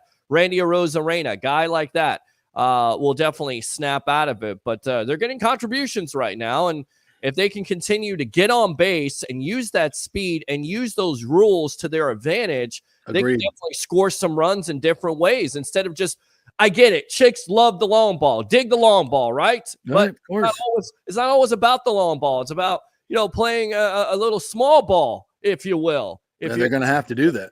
Yes. Yeah, Paredes, Paredes, that dude, he is just he pulls everything. I mean, it's always to left. He's not taking it crazy. He's not taking it to right. And it's like, could you imagine, JP, like Randy Arozarena, how good is Arozarena when he takes the ball to all fields? Could you imagine if Aesop could do the same thing? I don't want him to. Don't try to hit the ball the other way. Just keep pulling it. They can't stop him. They can't stop him from pulling the ball. And if they can't stop him, just keep doing what you're doing. Yeah. Just keep doing what you're doing. I mean, sometimes, like normally I would say, yeah, okay, let's try to, but it's just weird that, that pitch last night was in the middle of the plate. Why would you ever put anything, obviously a mistake. You can't put anything in the middle. Like even 3/4 across the plate, dude's going to step on the plate and pull it. he's unbelievable. Yeah. He's unbelievable. So keep doing what you're doing, Isak. You don't need to spray it anywhere. You just keep knocking that ball to left field, knock it out of the park. I like Arozarena when he does. When he hits it to all fields instead of pulls it, he's a different hitter. And I believe if he can do that throughout the season, he's an MVP candidate. That's how strong he is. That's how good he is. And again, for me, my focus is take advantage of these rules. Take advantage of the new pitch clock. Take advantage of the bigger bases at this point, and take advantage of the speed on this lineup. And guess what? You didn't get a chance to rev me up. Open phone line, 727-255-0391. It's 727-255-0391. Hopefully you don't have a chocolate eclair in your mouth. You're watching the JP Peterson Show. There you go. All right, yeah, let's do open up the phone lines. Let's take another break, and we'll come back on the other side, and we'll answer those phone calls. I want to get to some Bucks mock draft stuff as well. Boy, the mocks are all over the place for the Bucks, so we'll hit that for a little bit. We'll remind you about our good friends at Extravaganza Productions. For over 34 years, they've been producing large and small events in the Tampa area and all over Florida, really. They are a Tampa treasure. They have created some of the most unique events. They'll do the same for you. They've done the Florida State Hall of Fame inductions. I worked with them on that. They were fantastic. The Warrior Games was like an Olympic-sized thing all over Tampa. They did a great job with that.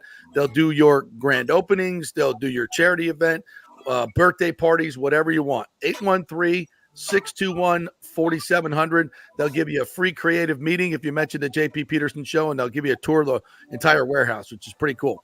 813-621-4700, or go to extravaganzaproductions.com. Back in 3.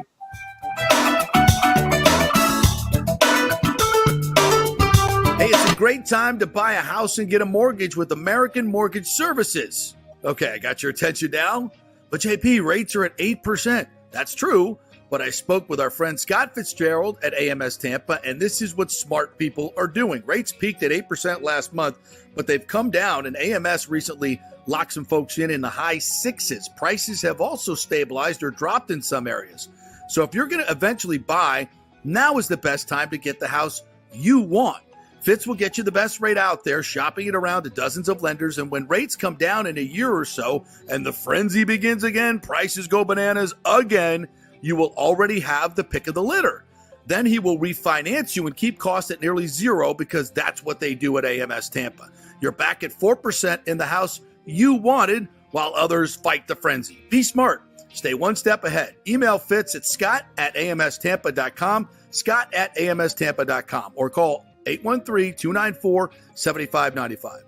Scott Fitzgerald, NMLS 386722, American Mortgage Services, 1000 North Ashley Drive, Suite 1020, Tampa, Florida.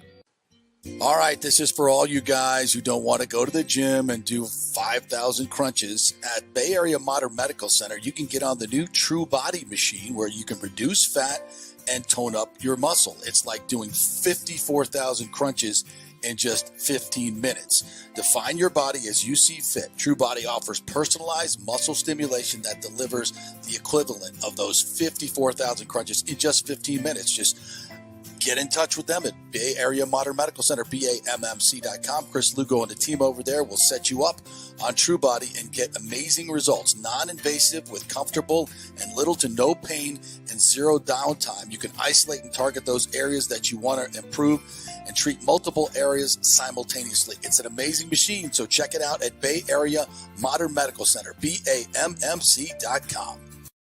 Everyone knows Italiano Insurance is your go-to for home insurance, but they also have an amazing team that focuses on business insurance. Yes, your business is most likely your biggest asset, so make sure you have the right coverage at the most competitive price.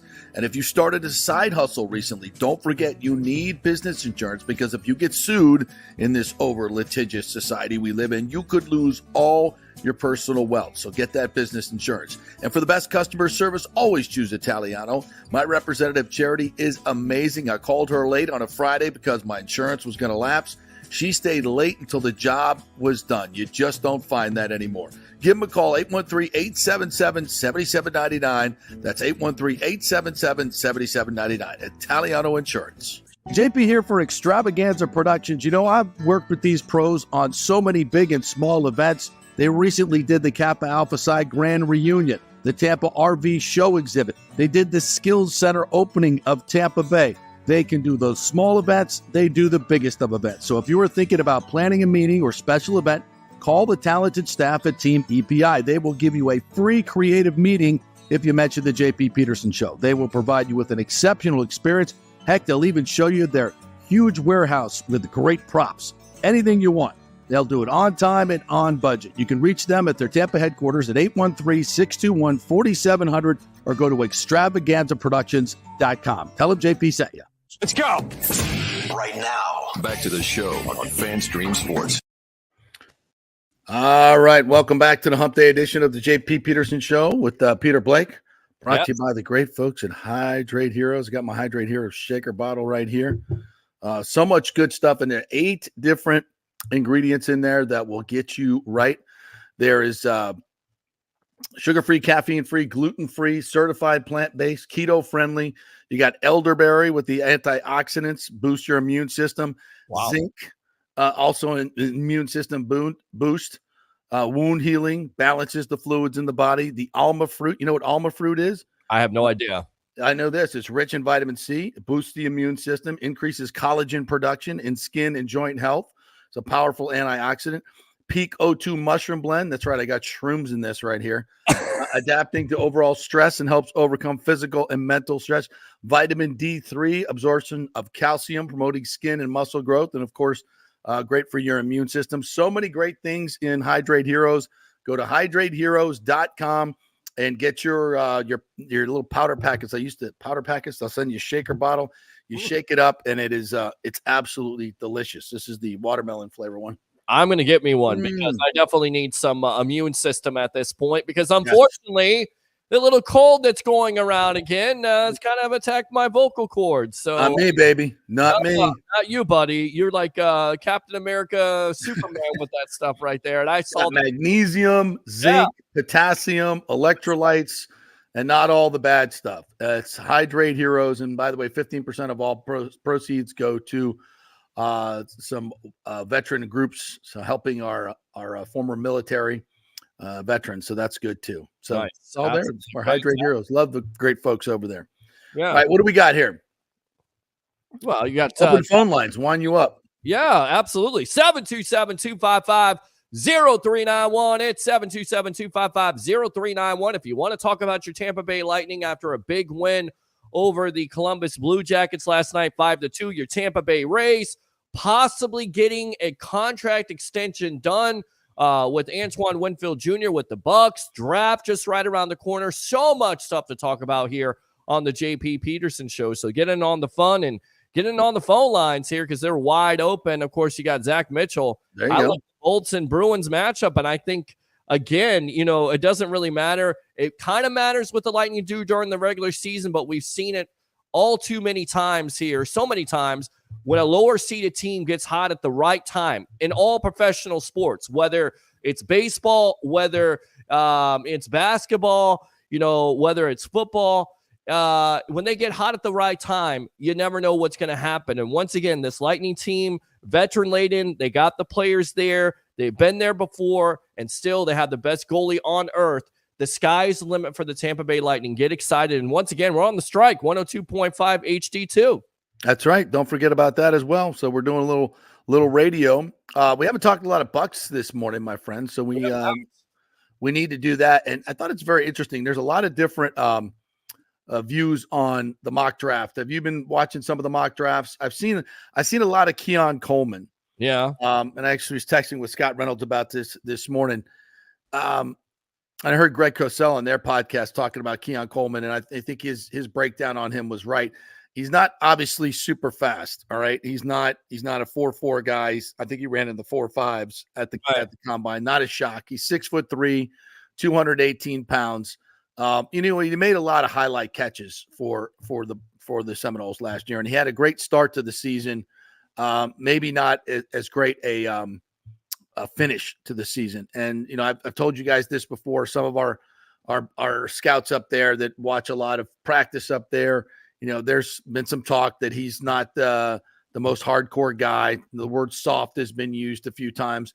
Look, he was fantastic at FSU, was fantastic at Michigan State. The NFL is a different level, right? You've got to be more than just a big receiver who can go up and get the ball, which is what we saw a lot of in college. You got to be a better route runner. And I'm not so sure that, he's got the chops to be, a great route runner in the NFL, bigger guy. So, can he be a legitimate receiver in the NFL? Yes. Is he a first-round pick? I don't think so. I don't think so. No. I'm surprised by that because, listen, I get it. Everybody looks at speed and 40 speed, but I think it's a little bit overrated, right? Because you look at Chris Godwin and his success in the NFL. Did he run surprisingly fast? No. What can he do? He can get that separation. What can he do? He can use his body the way you need to use your body as an NFL wide receiver to shield the corner. So playing against top competition, I mean, he was great last year. So I don't understand why he's not number one. The only reason why I can understand why he's not number one is a guy like maybe Brian Thomas Jr., who ran a blazing, 4.39 at 6'4", yes. 220, 225 for LSU. I could see why maybe he slips down. And this is the great thing about this, guys, is because there is going to be such a run on quarterbacks and, all these offensive tackles. Right. I think there is a definite chance, looking at this mock draft, that you may get a Latu out of UCLA, that you may get, as crazy as this sounds, a Jared Verse out of FSU. I continue to go back to it because, look, we're biased about FSU. We've seen this kid. His motor is nonstop. How would he look in pewter and red if he gets awesome? Awesome. I'm not sure if Jackson, Powers Johnson is going to get past Seattle. I'm not sure if he's going to get past They're going to get past the Cowboys or maybe even the Eagles. Yeah. Right. So, and even Todd Bowles said this a couple weeks ago at the owners' meetings. There's going to be some defensive players that you least expect that may fall into your lap. So you either sit there, or if you're Jason Light, knowing that he likes to trade out, maybe this is the year you trade up because a player like Verse becomes available. He's traded up before. Did that to get Tristan Wirfs. I think worked out. Yeah. So I think he'll be very aggressive to get one of those. Either Jared Verse is an edge rusher. I think it's worth being aggressive to go up and get a Jared Verse or a Powers Johnson. One of those two guys that I think could be, a starter for the next 10 to 12 years. That's worth giving up a third and fourth round pick, obviously. But you may have to give up more, depending on how much more you got to move up. So I want to go through some of the mock drafts, just to where people around the NFL are thinking. NFL.com's Eric Edholm, and this is from Pewter Report, by the way. You can go check out the article. Yeah. They've got Penn State edge rusher Chop Robinson. I think the Bucs would like someone a little bit more polished with more production. I'm saying. Charles Davis, NFL.com, has Alabama's corner Kool-Aid McKinstry. I mean, who doesn't want some Kool-Aid? Right? You all love Kool-Aid, yeah. Can he bust through the walls? You know?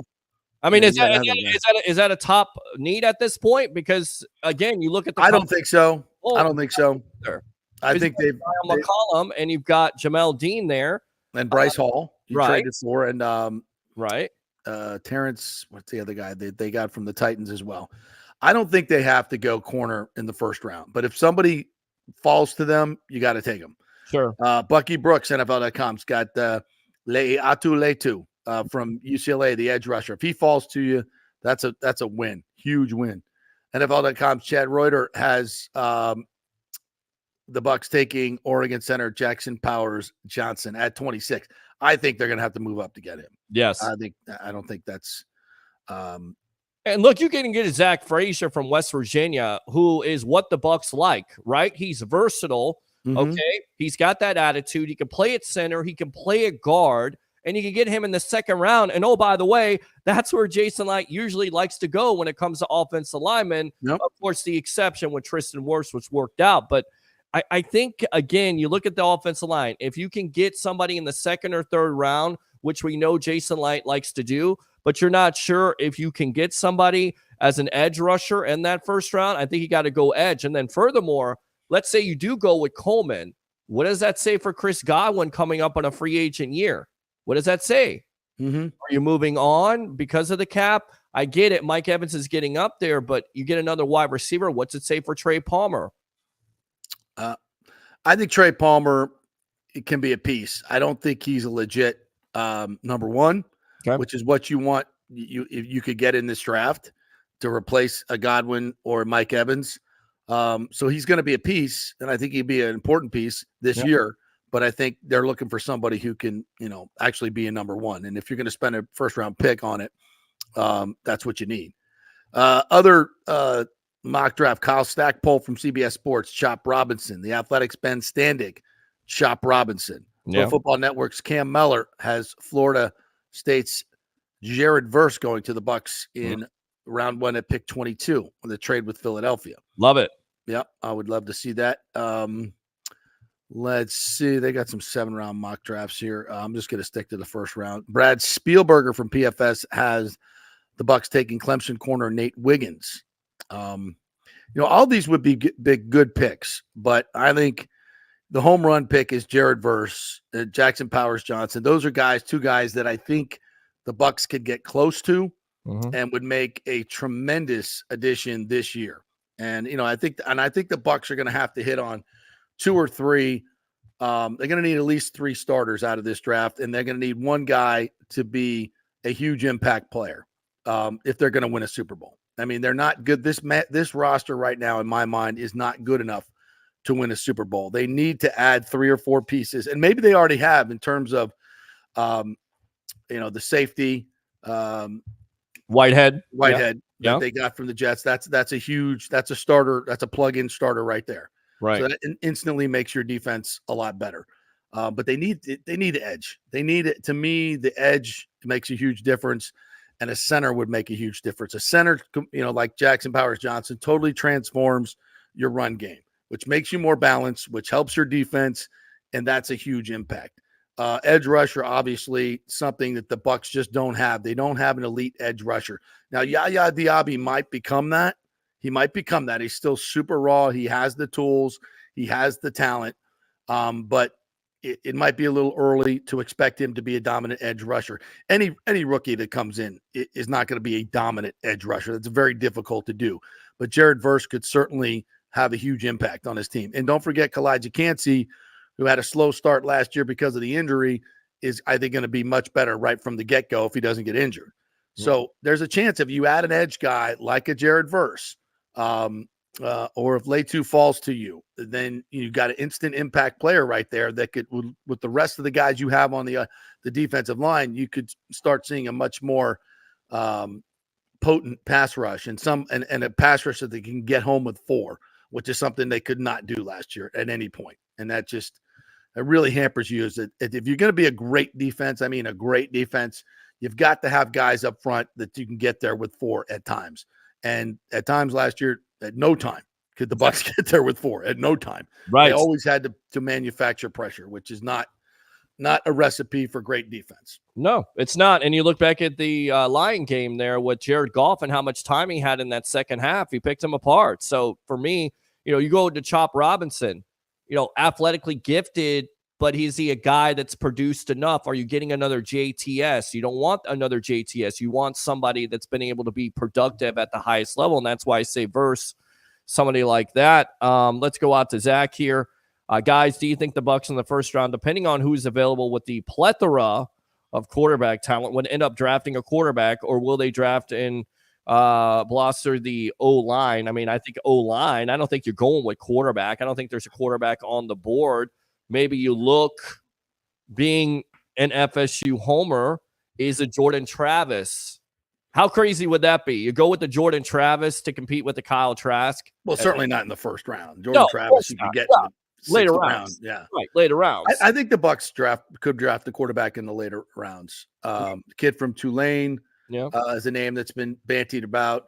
I think when you sign Baker long term, like you did, I think that signals that you're in it for now, and you can't waste your first round pick, or a second round pick on a Kyle Trask. Like, as much as I believe in Michael Penix, and I think he's going to be a great quarterback, there's still a lot of question marks about his health. Sure. So I think he's a great thrower of the football, but at this point, the best way the Bucs can win a Super Bowl in the next 3 to 4 years is if they hit on this first round pick and he becomes a huge impact player. Correct. And I think, as I mentioned, with the center and the edge, you get that. I don't think you get it with a wide receiver. Not right now. You don't need it. He's not going to have that much of an impact because the targets are going to be going to as they should, to Evans and Godwin. It's more of a build for the future pick, which is not bad. But if you're a Bucs fan and you want to win a Super Bowl in the next 2 or 3 years while Baker's here, then you got to have that first round pick be an impact player. And the first and second round picks need to be real impact players. And that's edge and interior offensive line, in my mind. Those are the two places where you could get the most impact and improve this team right now. And so that's and I think that's the Bucs mindset. As much as it would be nice to draft the Michael Penix and have a guy for the future, I just think if you've gone all in with Baker Mayfield, and you kind of are, then do it. Don't dick around and waste a pick on a player that's not really going to help you. That's not it right now. No. Any of these going on? I think Michael Penix is coming in here, and it's going to supplant Baker Mayfield or Bo Nix. I don't see that happening. And if you want that controversy, that's the thing. I mean, he's a local kid. So controversy, I don't think it's going to affect Baker. But I don't think it's going to affect him. If Baker Mayfield starts to play bad, or he has that inconsistency like he had last year, which he did. Knowing the fan base and knowing that Michael Penix is a local kid, do you want to bring that to your team? And I get it. It may sound funny saying that, but the fan base is like that. We've seen that with Kyle Trask. Can you imagine Michael Penix Jr.? I get it. I mean, I get it. He could be the most talented quarterback. The medicals are out there, but he's played in high pressure situations. He's extremely athletic, in my opinion, still. And I love him. 4% completion percentage. I don't know if he gets out of that first round because there's so many teams out there. The Raiders, at 12, could look at him. The Broncos still looking for a quarterback. So I don't know if he gets there 26. Maybe he does because of the eval. The Bucs aren't going to take him. Yeah, I said, they have made their bed, and and that's with Baker Mayfield, and I'm okay with that. You should be, as a fan base, you should be thrilled with that, because this is how the Bucs have won Super Bowls. And there's a lot of teams that have done this with free agent quarterbacks. Getting a homegrown quarterback is great. The Bucs haven't been able to do it. So why waste a pick here on a guy, that has question marks? And again, it's not even about Michael Penix as it is as much about the Bucs. If you're going to win a Super Bowl, you've picked your quarterback for the next 3 years. You can't waste a high pick on a guy that's going to be a maybe, because then it's, you're not that's okay. We're going to take this huge, which could be a huge piece, and just put it to the side for a couple of years. Doesn't make any sense. Doesn't make any sense. It's not congruent to the overall approach. Here's another player right here. Cooper, I believe it's DeJean from Iowa. I look at him more as a safety. You know, a lot of people say corner. I look at it more as a safety, but he's going up a lot of draft boards. He can play both positions. I don't know if that's the position they want. Some people say a better Brian Branch. Brian Branch was pretty good for the Lions last year when he played. Maybe The only person I'm drafting from Iowa was Caitlin Clark. There you go. There you go. That Tristan Wirfs worked out pretty good. Oh yeah, pretty good. He Yeah. worked out all right. Yeah, not bad. Somebody said we're going to trade Godwin into the division. for a third round pick. No, what are you out of your mind? No. You're out of your mind. I mean, I think 1,000-yard receiver. Yeah, well, you look at Stephon Diggs, what he got traded for. So why would you trade? Why would you trade Godwin in the first place? I mean, Godwin's Stupid. young, but why would you trade him? Again, folks, this is the plan is you're going with Baker Mayfield. All right, you're going with Baker Mayfield. His top two targets are Mike Evans and Chris Godwin. He's worked with him for a year. Why would you trade Chris Godwin? That's the dumbest, stupidest thing ever. No, and not going to trade him within the division. Right. Well, it's a cap hit, but he's not going to trade him in the division to Dave Canales. So exactly. Yeah. Here's. I mean, they want to give us their first round pick for Chris Godwin. Okay, we'll make that deal. Do they have a first round pick? I don't think they No, have. they don't. That's right. They don't have a first round pick. You're right. So of course they're going to be a first round pick. They don't have one. It's a great point from Rick here. Todd Bowles can't afford to draft a quarterback. He needs to win now. He's an AWJ tackle at the goal line from being fired. Rick is right. Yep. Rick is 100% That's right. the reason why Baker usual. start in the first place with the 69 starts coming in with the Bucs, and Kyle Trask doesn't get that shot because you go with somebody that you know instead of somebody you don't. You don't want to go with a rookie quarterback. I get it. Trask has all the ability and everything like that, but he's still a rookie quarterback that hasn't seen enough snaps. That's why you go with Baker in the first place. Yeezy says, who says no to Clark being QB4? I'm with you. Yeah. She could probably throw that thing, huh? Throw through the hoop anyway. Go for Absolutely. it. Draw some fans, that's for sure. Do we need to hit one more break? Yeah, I'll hit another break. Yeah. All right, one last break. We'll come back, finish stuff up, hit a couple of national stories. Anything you guys want to ask, jump in the comment section. You can always do that on YouTube, on Facebook, and on Twitter. We are brought to you by the great folks at Extravaganza Productions and the Gold and Diamond Source, and of course, presented by the great folks at Hydrate Heroes. Back in 3.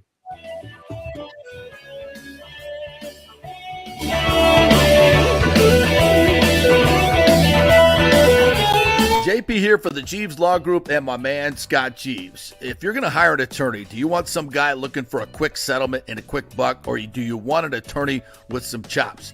Scott is a board-certified civil trial lawyer and a certified circuit court mediator. Been practicing in the Tampa Bay area for over 30 years. He is a peer-reviewed AV preeminent rated civil trial lawyer. They just don't hand out those classifications. He's been the lead class action counsel on many complex consumer protection cases and has handled hundreds of serious personal injury cases. He's dedicated his career to protecting injured victims and is committed to vigorously representing you.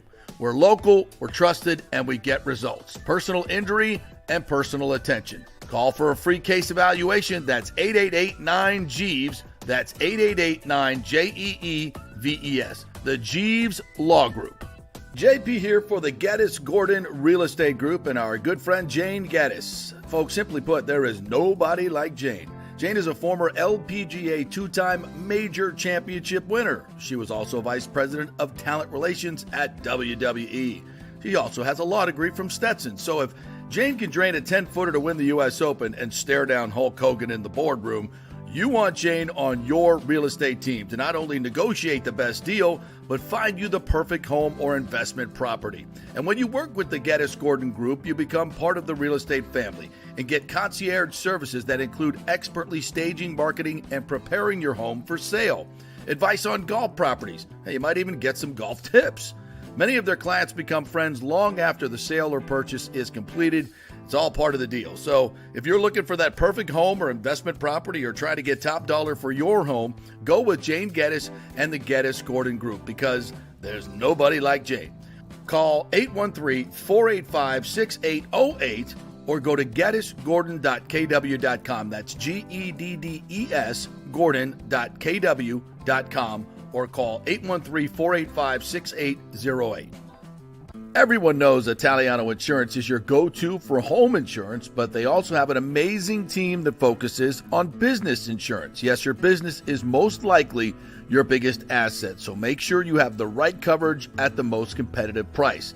And if you started a side hustle recently, don't forget you need business insurance, because if you get sued in this over-litigious society we live in, you could lose all your personal wealth. So get that business insurance. And for the best customer service, always choose Italiano. My representative, Charity, is amazing. I called her late on a Friday because my insurance was going to lapse.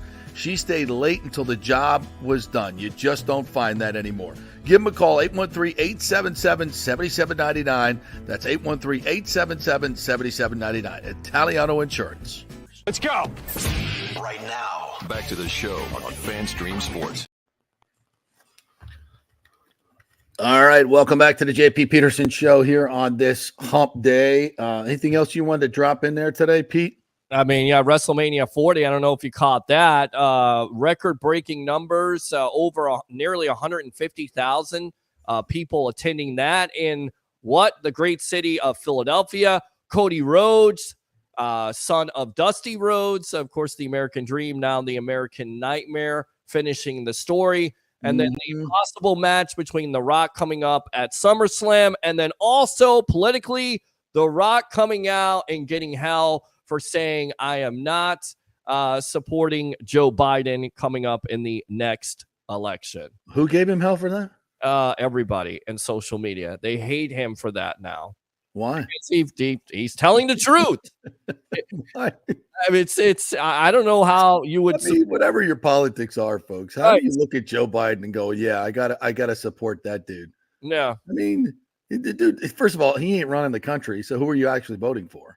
I mean, we know that. Like, he's not. You can't honestly think that dude is making decisions, right? Yeah. So at least vote for somebody you know who at least it's going to be making the decisions. That might be, whatever your feeling is on your politics there. But what I mean, trust me, he got a lot more support than the other people they're just louder. They're not more in number. Well, just because they're louder doesn't mean they're right. It just means they're loud. That's all. Exactly. They're full of hot air. So, interesting. Josh Allen gets $88 million guaranteed from the Jaguars. So I bitched and moaned in 2019 draft when we took Devin White, and everybody was so excited. And I'm like, edge rush. I don't take an inside linebacker with the 5th overall pick. Give me the edge rusher and Josh Allen. And at first, I didn't look like I was correct, but now I am vindicated. You are vindicated. You should have taken Josh Allen, edge rusher, not Devin White. Although, do we win a Super Bowl without Devin White playing the way he did? No, especially in that Saints game. You don't, because he took over that game. And plus, I mean, you had JPP at the time. You had Shaq Barrett at the time. I get it. So it was a need. So who knows? But sure would like to have Josh Allen right now. Well, I wanted Quentin Richardson, but of course he went to the Jets earlier on. I wanted to go with the defensive tackle. You're exactly right about that. Josh Allen would have been a hell of a pick. I don't see how you draft a linebacker at that point unless it's Ray Lewis. And, certainly you'll never confuse White with Ray Lewis. Of course, there was that potential, but Christian Wilkins went number 13 to Miami. Defensive tackle. That's I'm trying to look at some of the other ones that later on in the draft that turned out to be really good player. Brian Burns went to Carolina at 16, another edge rusher. Jeffrey Simmons went to Tennessee, another good defensive tackle draft in 2019. Yeah, the problem with Simmons is at the time he had lots of potential, but it was off the field stuff. That's the reason why he slid, because he was a top 10 pick easily with everything that he could provide with his size. I mean, you put that hoss in the middle, as my uncle would say, and man, you've got something special. So good on Tennessee for taking him, but you're exactly right. It was the off the field stuff with him. Yeah, Josh Allen would look real good in the Buccaneers. No doubt. But it's important. Go get your edge. I don't know if it's Chop Robinson. I don't know if it's Jared Verse. There's some other guys out there, but to me, they're just guys. I don't think Dallas Turner is getting past 10. Is he? Would Atlanta make that mistake to not? No, they're stupid, but not that stupid. Barkley and Stephen A. Smith also not in favor of Sleepy Joe. Wow, people are coming around. Shocking. Yeah. Sleeping at the wheel. That's what it comes down to. I mean, seriously, look at where this country is. Are you? I mean, serious? can we talk about this? We'll spend a whole hour on it. I mean, look at rent prices, look at cost of living, look at gas prices, look at Is that like people say inflation's 4%? Are like you out of your mind? where Are you out of your mind? The real evaluations are, what does it take now to live the way you used to live? You look at some of those numbers, and it's double. It's literally double in the past 4 or 5 years. It's double. Yeah. Rent's doubled, mortgages, interest rates, gasoline, all the important stuff. Yeah. Food, the stuff you actually spend your money on. Yeah. Through the freaking roof. Yeah. I went the other night, and I know it's not the healthiest thing, but sometimes, you got to kind of cheat.